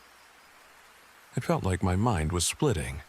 I stumbled back inside, fumbling for my phone, though I knew there was no signal. The figure stepped closer, reaching the RV doorway. Panic seized me. I swung a tire iron, but he darted back into the darkness, impossibly fast. Then came silence. Breath ragged, I slid down to the floor, drenched in sweat. None of it made sense. A shape-shifting trickster? A desert spirit? The next morning, I found my fresh water supply slashed open, water pooled uselessly in the dirt. My spare can of gas was poured out on the ground. I was being systematically stripped of resources, and in the desert, that's a death sentence. Desperate, I decided to head for a known spring a few miles away.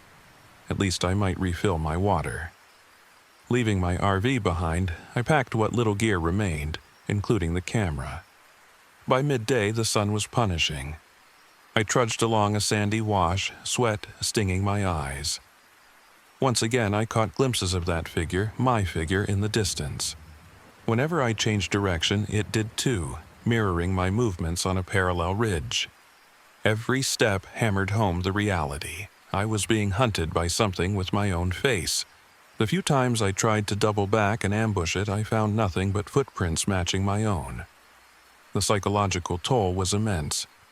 Exhaustion weighed on me. My throat felt parched. I'd already burned through half my water.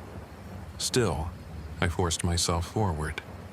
If I could just reach the spring, maybe I could hold out until I found Ranger Alvarez or Miguel or someone.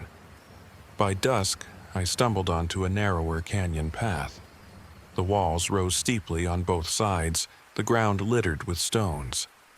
I could see the trickle of the spring beyond, reflecting the orange glow of sunset.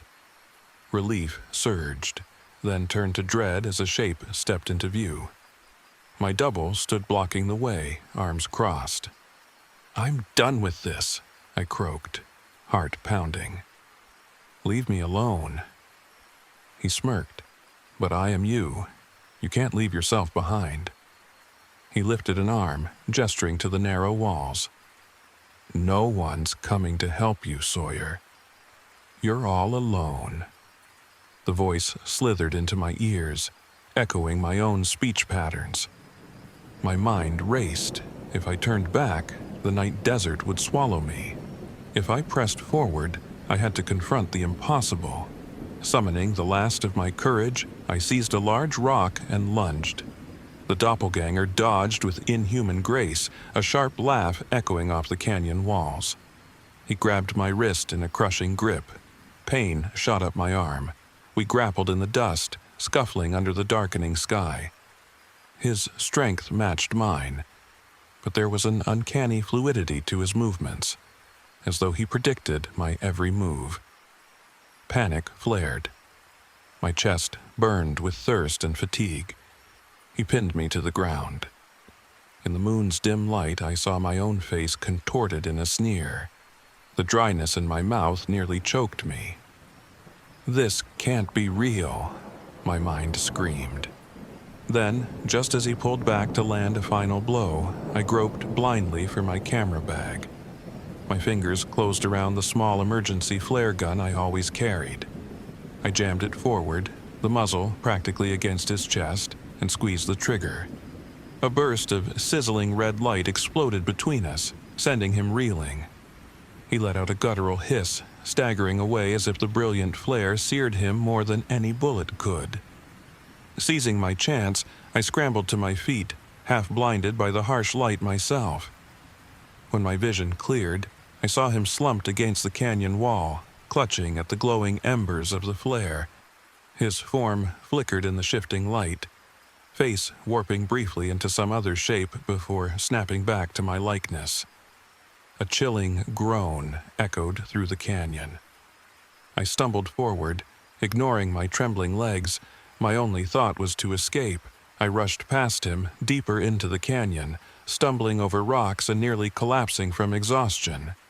The last sliver of my energy forced me onward. I heard him stirring behind me, cursing or howling, but I didn't look back. Eventually, the canyon opened, and I found a faint trail. By the time dawn approached, I'd nearly lost consciousness from dehydration, but I stumbled across a ranger's search party. Ranger Alvarez at the lead. She saw me collapse, my clothes torn, my skin sunburned, delirious with thirst. I only remember muttering, he's me," before blacking out. When I woke, I was in a tiny clinic on the edge of the park. Alvarez hovered by my bedside. "We found you just in time. You're lucky to be alive," she said softly. I tried to explain the double, the sabotage, the confrontation in the canyon. She looked torn between belief and skepticism. I overheard one of the paramedics telling her about fresh footprints at the canyon site. 2 sets, identical in size. They couldn't make sense of it. Days later, as I recovered, I retrieved my camera from the search team. Every file was corrupted, except for a single frame showing what looked like me from behind, standing in the desert. The figure's head was tilted at an unnatural angle. My stomach knotted at the memory of that smug grin. The rest of the footage was static and digital noise, as if something refused to be captured on film. I left West Texas soon after, the desert sky still etched into my mind, beautiful but filled with secrets I can't fathom. I'd barely escaped with my life, and I couldn't shake the lingering feeling that something might have followed me. Even now, back home in Dallas, I sometimes catch a glimpse in reflective surfaces, a flash of movement that isn't quite in sync with me, wearing my face but bearing a cold, predatory glint in its eyes. People ask about my retirement trip, expecting tales of scenic vistas and quiet nights. I don't know how to explain that I found a horror beyond logic, a shape that copied me so perfectly I couldn't be certain where I ended and it began. Maybe the desert truly does hold a cursed reflection, waiting for lonely travelers. All I know is I'll never wander the vastness of West Texas alone again. When the desert stands silent under the burning sun, I can still feel that doppelganger's gaze, hungry and patient, ready to claim another identity for itself.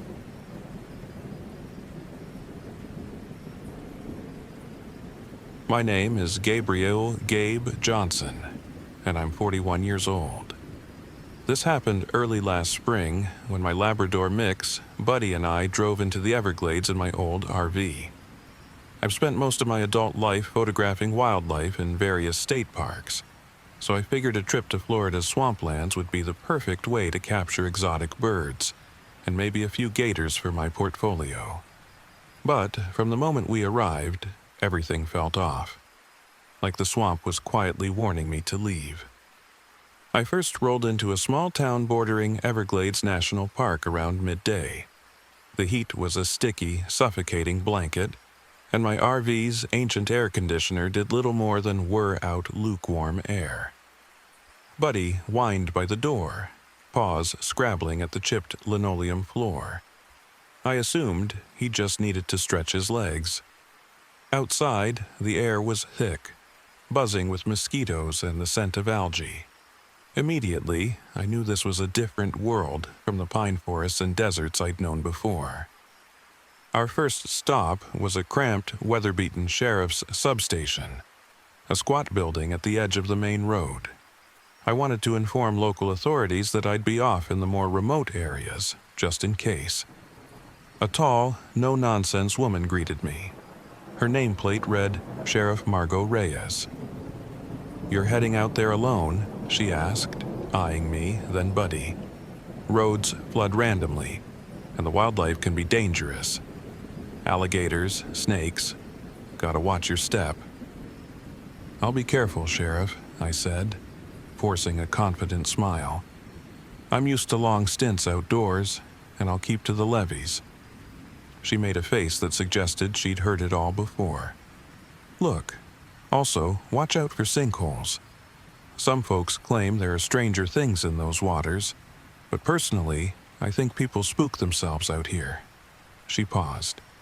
"If you get stuck or see anything suspicious, let me know. Just remember, cell coverage is practically non-existent beyond the main roads." I thanked her, stepping outside just as Buddy let out a low, nervous growl. A wiry older man, skin burned a deep bronze, stood leaning against a battered pickup. He wore tattered overalls and had a 1,000-yard stare. He nodded to me and Buddy. "Ain't many come here alone," he said quietly. "I'm Otis Daniels. Folks call me Swamp Otis. You watch for high water and keep an eye out at night. Might hear something calling from the reeds. Best not to follow." His words sent a shiver down my spine. "You live out here?"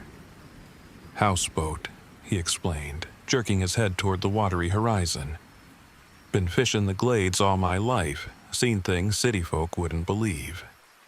Then he added in a near whisper, "The hag's eyes are in the mangroves, boy. Don't let her get a hold of you." I opened my mouth to ask him to elaborate, but he climbed into his pickup and drove away. It was unsettling, but I convinced myself it was just local superstition meant to scare newcomers. Buddy's ears flattened as if he sensed my unease. I rubbed his head and promised him we'd be fine. We drove deeper into the Everglades, following a narrow dirt track flanked by a seemingly endless sea of sawgrass. I had my GPS, but coverage flickered in and out. I eventually found a dry clearing under a pair of twisted cypress trees and parked for the afternoon. The plan was to photograph egrets and herons at sunset. The plan did not include a massive thunderstorm blowing in unannounced. Rain hammered my RV around dusk, lightning flaring across the sky. Buddy whimpered as water began seeping through the old seals in the corners of the roof, dripping onto the floor. The storm turned the dirt track into muck. By the time the rain stopped, my wheels were half submerged in thick, glutinous mud. I tried reversing, rocking the RV back and forth, but the tires just spun. "All right, guess we're stuck here for the night, bud," I muttered. I stepped outside to check the damage, flashlight in hand. Something scuttled in the reeds. A gator, maybe, or a big turtle. My heart thumped faster than I wanted to admit. The distant croaks of bullfrogs and the buzz of insects merged into an oppressive chorus. I wasn't completely alone, though. While rummaging in the RV, I realized a second set of headlights was approaching from a raised levee trail. It turned out to be a park ranger in a green truck. She hopped out, Rosalind Miller, her badge said, and introduced herself as a ranger trainee assigned to an ecological survey. "Storm caught me by surprise," she admitted, shining her flashlight. "You doing okay?" I explained my predicament and she cringed. "Might need a tow if you want to move that thing before the ground hardens. I can radio for help, but might take a day. Reception's spotty." Sighing, I nodded. "Thanks. I'm Gabe, by the way, and this is Buddy." Rosalind crouched to pat Buddy's head. "Cute dog, just be careful. Alligators sometimes wander onto these drier patches at night. Oh, and watch out for local legends if you're the superstitious type." I almost laughed. "You mean Otis's swamp stories?" She shrugged. "He believes them. There's this old folklore about a swamp hag. Some say she's a spirit, others say a cursed woman. Supposedly lures people off safe ground by imitating voices or calling animals names." Rolling her eyes, she added, "I think it's just a story to explain the strange noises out here." But my curiosity was piqued. "You don't put any stock in it?" As a ranger, I chalk it up to weird echoes. Sound travels oddly in the wetlands, but a few people have gone missing over the years. She checked her watch. "I'll let the station know you're here. See you around, Gabe." She drove off, leaving me more anxious than before. I forced myself to focus on the mundane, tidying the RV, laying towels where the roof leaked, and trying to keep Buddy calm. The night was a symphony of insect chirps and gator grunts and something else, a faint, crooning sound. It might have been wind through the cypress, but around midnight, Buddy stiffened and growled, hackles raised. That croon shifted into what almost sounded like my own name, a low, drawn-out "Gabe." I froze, adrenaline flaring. Could have been imagination. I peered out the window with a flashlight. Nothing. Finally, exhaustion took over and I dozed off. In the morning light, I spotted a series of strange footprints around the RV, partially washed by the storm, but still distinct enough to see that they weren't normal. They looked vaguely human, but with elongated toes and streaks of algae clinging to the mud. My stomach churned. I examined them for a while, uncertain if they were just odd smears from me stumbling around in the dark. But my boots certainly hadn't left that shape. Later that day, I borrowed an old canoe that someone had left by a levee access point. I hoped to capture pictures of wading birds in a quieter part of the marsh. Buddy stayed behind in the RV. He'd never been one for unstable boats.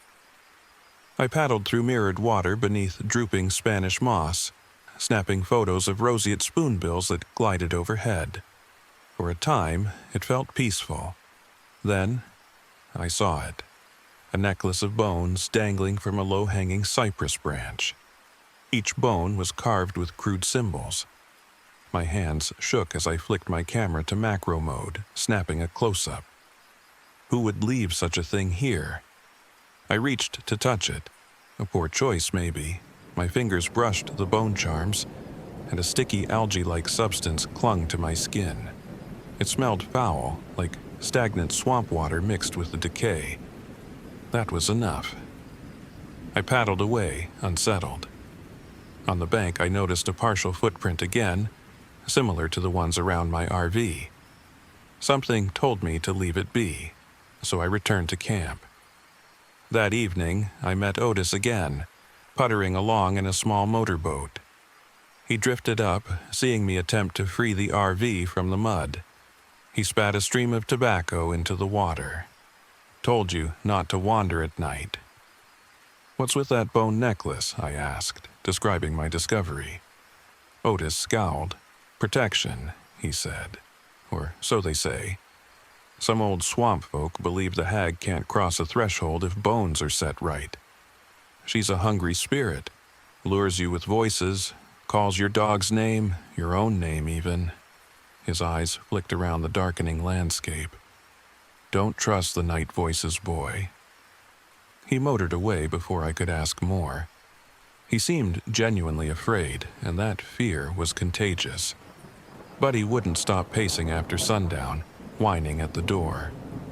The earlier calm was gone.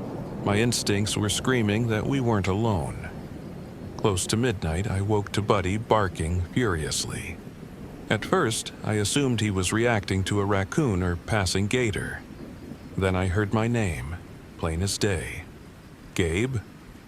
It sounded like a woman's voice, shaky, as if in distress. Maybe Rosalind? Or Sheriff Reyes? It was coming from the swamp behind the RV. I grabbed a flashlight, heart pounding, and unlatched the door, stepping onto the soggy ground. Hello, I called. Rosalind? Sheriff? Gabe, help me. The voice was faint, somewhere beyond the cypress.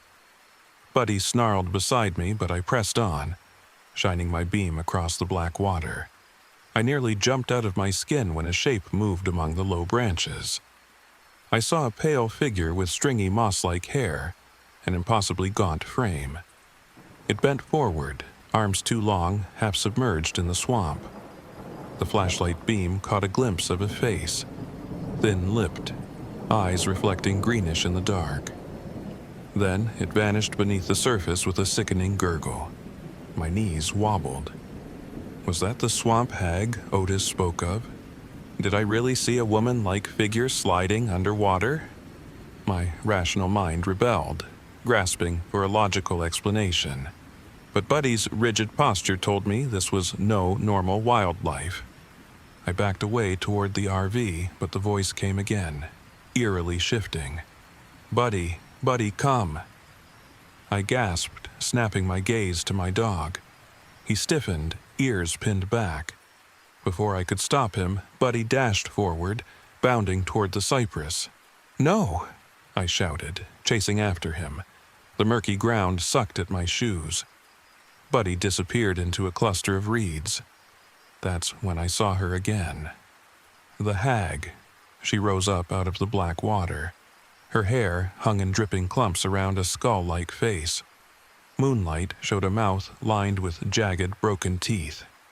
One arm flailed for Buddy, who barked and stumbled away. I leapt in, adrenaline surging, ignoring the water soaking my jeans. My flashlight was useless, bobbing in the swamp. In a blind panic, I swung the heavy camera strapped around my neck, slamming it near the hag's shoulder. She hissed, a wet, guttural screech that echoed among the trees. For a split second, I locked eyes with her. They were luminous, reflecting the moon in a way no human eyes could. Then she lunged, bony fingers raking across my arm. Pain tore through my sleeve. Buddy snarled, snapping at her.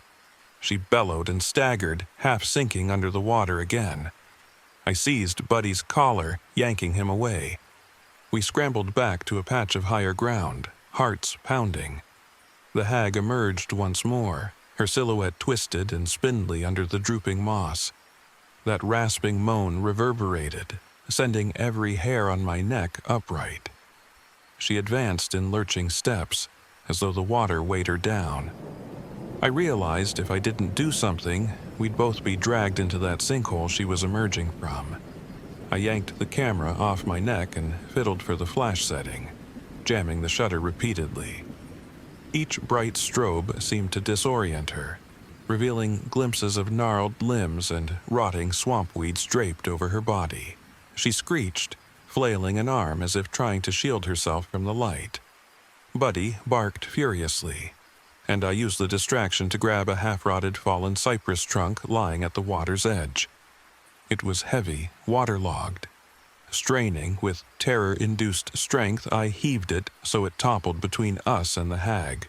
With a sickening crunch, it slid in the mud, forming a barrier. She howled in frustration. I didn't wait to see if she could climb over. Instead, Buddy and I sprinted through the shallow water, stumbling, until we reached a drier path leading away. My mind was a blur of fear. We crashed through tangled vines, ignoring the stabs of sawgrass. At some point, my flashlight was lost.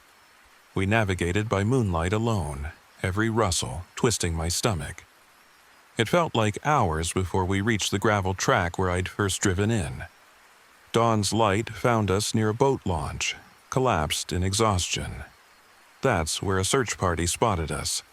Sheriff Reyes in a mud-splattered SUV and Ranger Rosalind on foot.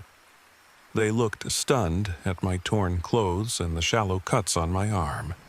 Buddy's fur was caked in swamp muck. "What happened?" Sheriff Reyes demanded. I could barely speak. "There's something out there, some kind of woman. It tried to drag Buddy away." My voice shook, and I expected disbelief. But there must have been something in my expression that told them I wasn't making up a ghost story. Ranger Rosalind exchanged a tense glance with the sheriff. "We heard strange cries near your campsite, came out to check. We found your RV half flooded." My knees nearly buckled. "I need to move it, please. Just get me and Buddy out of here." They helped me back, and the scene around my RV was disturbing. Muddy footprints, reeking algae, and swamp weeds scattered around the door. The hag was nowhere in sight. Otis arrived on his little boat soon after, quietly scanning the shadows. His face said he'd seen enough to believe me without question. With the sheriff's help and a borrowed tow truck, we yanked my RV onto firmer ground. Water had seeped in, damaging half my supplies. Buddy stuck close, refusing to let me out of his sight. In the morning sun, the cypress and sawgrass looked almost serene, as if the night's terror had never happened. I packed up everything, ignoring the waterlogged interior. Sheriff Reyes and Ranger Rosalind asked a dozen questions, documented the bizarre footprints, and took note of my injuries.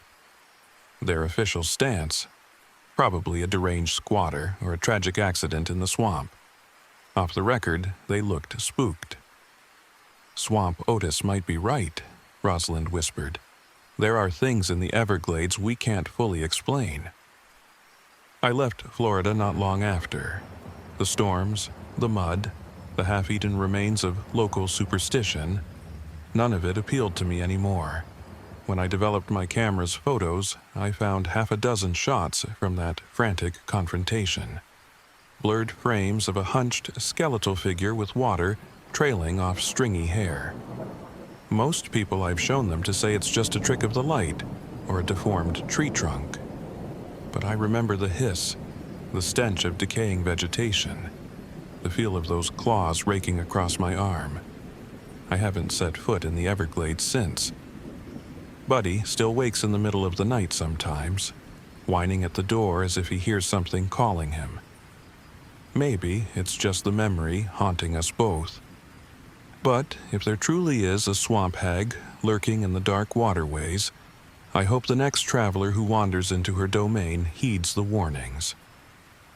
The Everglades are mesmerizing, alive with natural wonders.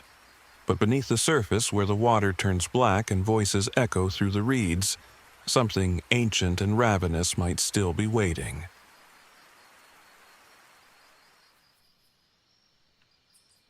My name is Dominic Rivers, and I'm 39 years old.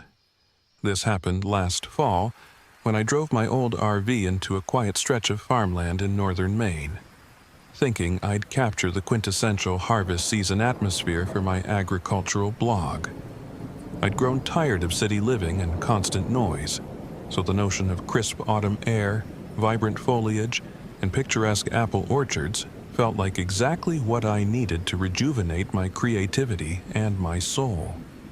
I had no idea I would also stumble upon something that defied all logic, something lurking in the old barns and orchard rows, feeding on blood under the harvest moon. I arrived on a chilly afternoon.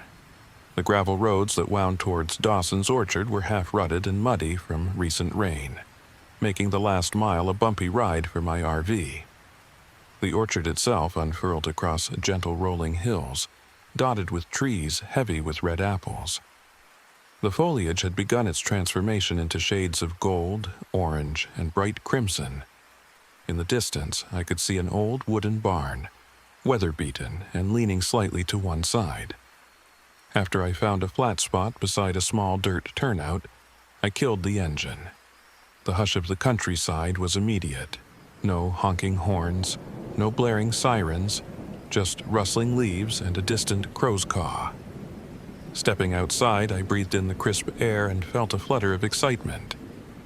I was sure I could get some stunning photographs here. That was the whole point of this trip. Showcase Maine's orchard harvest for my blog and, hopefully, land a decent spread in an agricultural magazine. As I was stretching my legs, a woman approached. She looked to be in her late 50s, wearing practical work clothes, her hair pulled back in a tight bun. She introduced herself as Eileen Dawson, caretaker and co-owner of the orchard. She was polite, if reserved, asking about my intentions. I told her about my blog, how I wanted to capture orchard life in the heart of the season. Her expression softened. She confessed it was getting harder to attract visitors or farmhands due to recent problems. Problems? I echoed. She grimaced. We've had livestock go missing. Chickens, a calf from a neighbor's farm. Sheriff calls it coyotes or big cats, but some of us aren't so sure. She hesitated, then quickly changed the subject. Anyway, you're welcome to stay, as long as you're careful. Once the sun goes down, there's not much light out here, and these roads can be treacherous. I took that as friendly caution against normal hazards, muddy roads, thick forest, maybe the occasional bear. I had no inkling of anything more sinister. So I thanked her and decided to begin exploring while I still had daylight. Before I ventured off, I checked my RV. The heater was making a sporadic rattling noise, and the battery gauge looked a bit low. I shrugged it off. I dealt with worse mechanical issues on other trips. Gathering my camera gear, I headed into the orchard rows, snapping pictures of the gnarly apple trees in the golden afternoon sun. The place had a rustic charm that was perfect for my blog. As dusk approached, I strolled back toward the barn, my camera bag heavy with fresh shots. That's where I met Marvin Pike, a gruff orchard hand who barely acknowledged my greeting.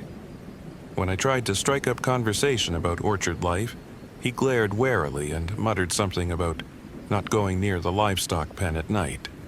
The tension in his voice made me uneasy.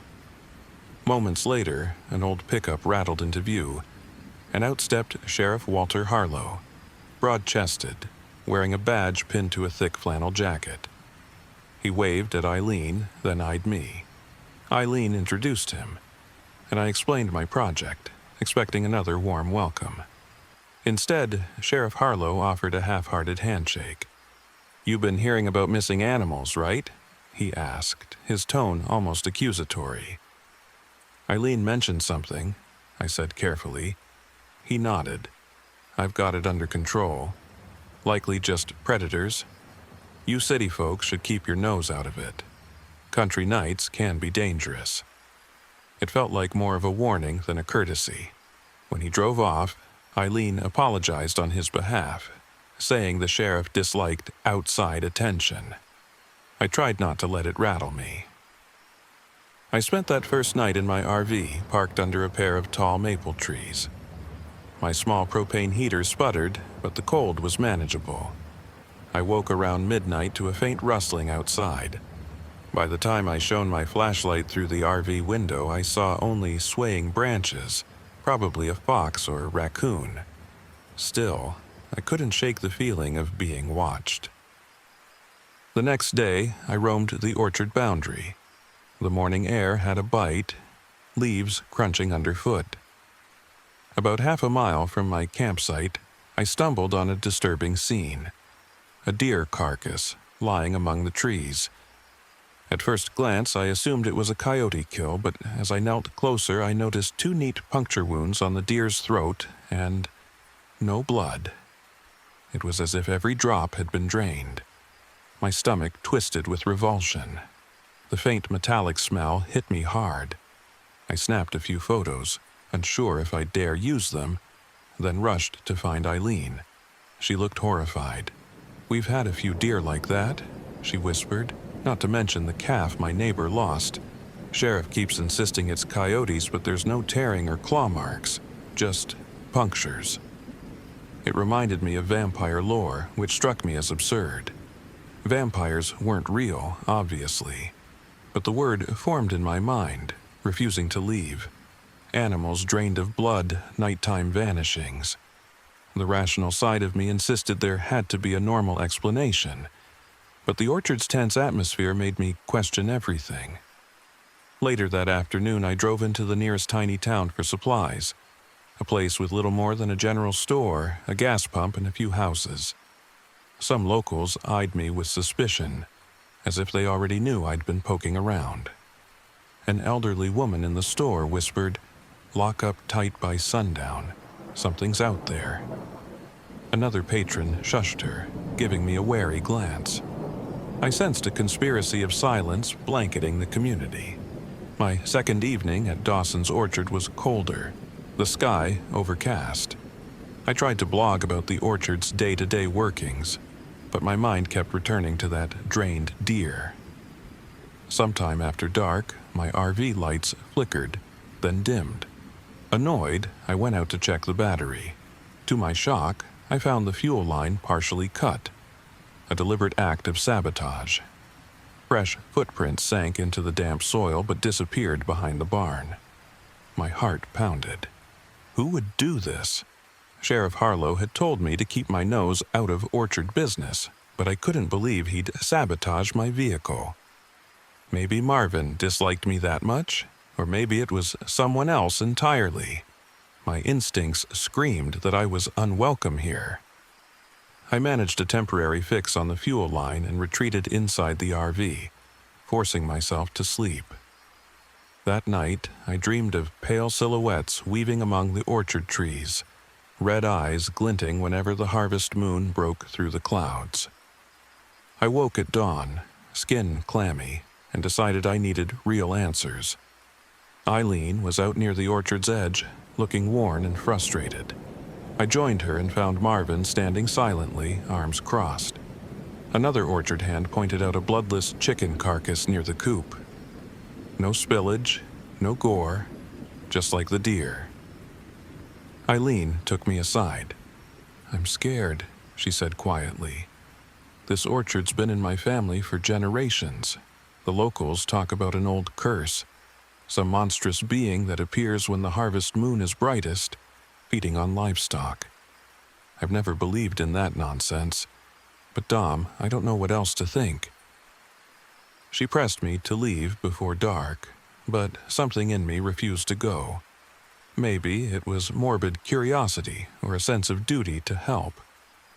I told her I'd stay one more night, try to document the phenomenon if anything happened again. She looked torn between relief and fear. That evening, the skies cleared for the first time in days, revealing a looming harvest moon, huge and orange. I positioned my RV so its headlights would cut across the orchard rows, then set up a small camera rig near the barn, hoping to catch images of whatever predator was haunting this place. Marvin watched me warily, but I could see a flicker of gratitude in his eyes. Maybe he was desperate for proof. As midnight approached, the orchard was unsettlingly silent. No wind or animal sounds. Then a faint cry echoed from deeper among the trees. I stiffened, turned on my handheld camera, and tiptoed forward, guided by the moonlight. My breath plumed in the cool night air. The orchard's rows felt endless. Apple trees stood like silent sentinels, their branches twisted in the moonlit gloom. A sudden rustling made me jump.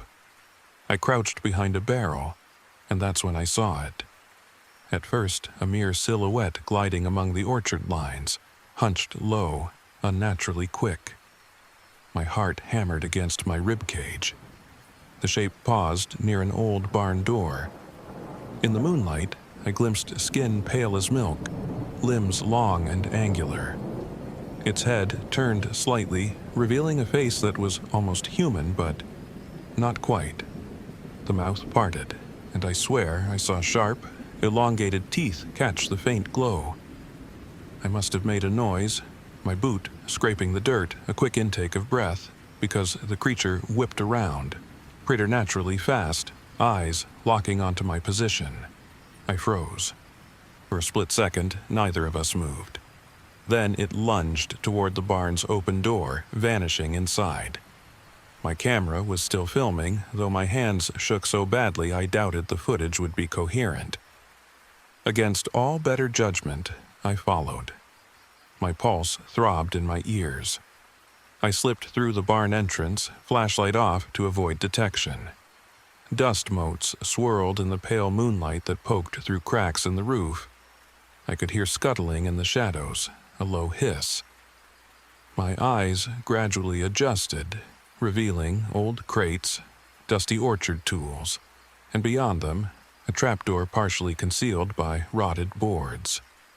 The unmistakable odor of decaying flesh hung in the air. Then I heard a scream, Eileen's voice. My stomach lurched. I followed the sound to a corner of the barn where the boards had been pried up to reveal a crude cellar. Moonlight from a broken window lit the scene. Eileen pinned to the floor by the pale creature, it mouthed near her neck. She fought weakly. I yelled her name, and the thing's head jerked up. Its eyes glowed with a terrible hunger, and it hissed, baring those knife-like teeth smeared red with fresh blood. "Get away from her," I bellowed, adrenaline surging. But this wasn't some wild animal I could scare off by shouting. It rose to its full height, unnaturally tall, shoulders stooped, stepping toward me with terrifying grace. My mind screamed vampire. I had no weapon but for a broken orchard tool, a pointed wooden stake that might have been part of a damaged pitchfork. Clutching it in a white-knuckled grip, I braced myself. The creature lunged. Its strength was unreal. One swipe knocked me into a stack of crates. Stars exploded in my vision. I heard Eileen gasp, then a crash as she scrambled away. That might have been the only advantage. The vampire had turned its attention to me.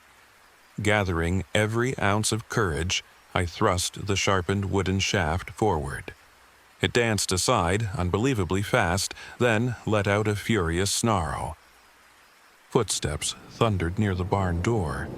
Marvin arrived, brandishing a shovel. He hesitated only a moment before swinging it. The metal crashed into the vampire's shoulder, staggering it. The creature shrieked, and I seized the opening, ramming the wooden shaft into its chest.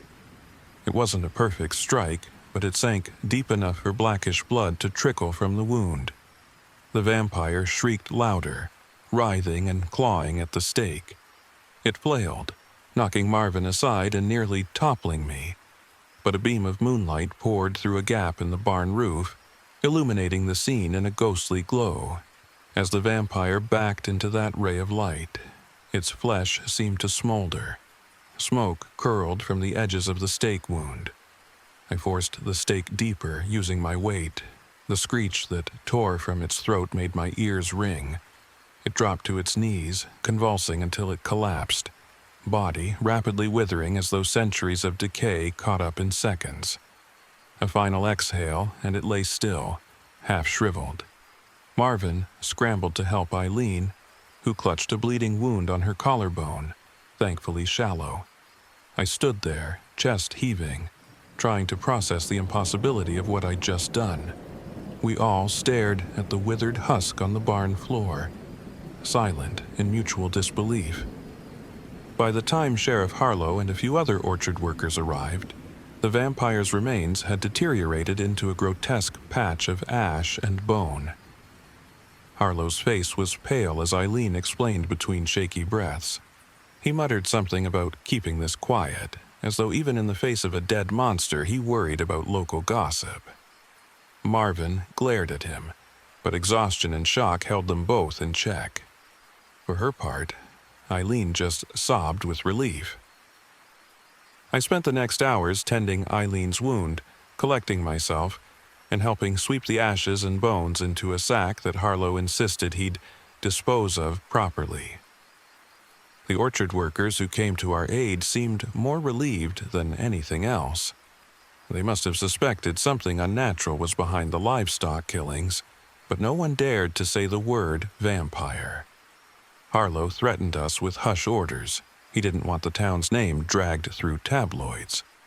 In the end, Eileen and Marvin let him have his secrecy, so long as the orchard was free of the creature. When dawn broke, I stepped outside the barn feeling like I'd aged a decade overnight. The orchard still looked calm and idyllic under the morning sun, dew glistening on the grass.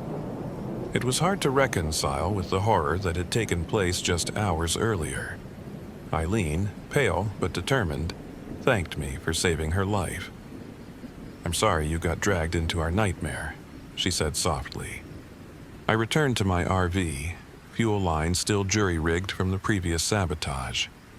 Marvin, now more respectful, helped me patch the leak for good. He admitted to cutting the line earlier in hopes I'd leave. He'd believed any outsider snooping around might provoke the evil further. We stood in awkward silence, neither sure how to talk about what we'd witnessed.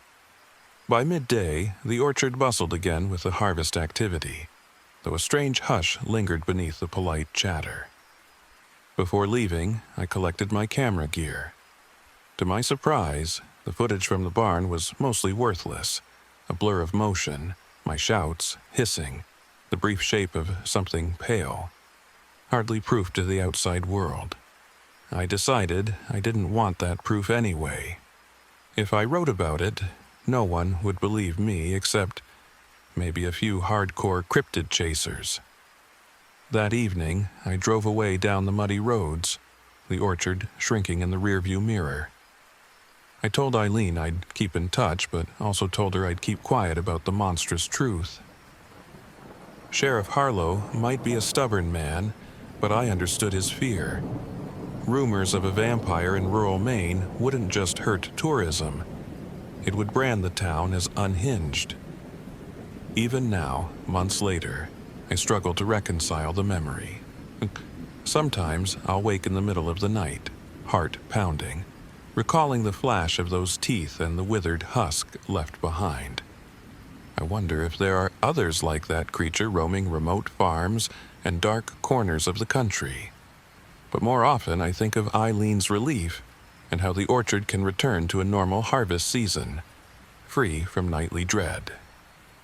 As for my blog, I posted a series of cheerful articles about Maine's autumn beauty, complete with bright apple orchard photos. No mention of the missing animals or the horrifying battle in the barn. Some secrets, I decided, belong to those who lived through them. If you ever happen to visit that orchard in northern Maine, do them a favor and marvel at the apples. Compliment the caretaker on her hardy crops. Enjoy the crisp air. And when dusk arrives, get in your car and drive away before the harvest moon rises. Trust me, there are things in those old barns that no warm slice of apple pie can chase away.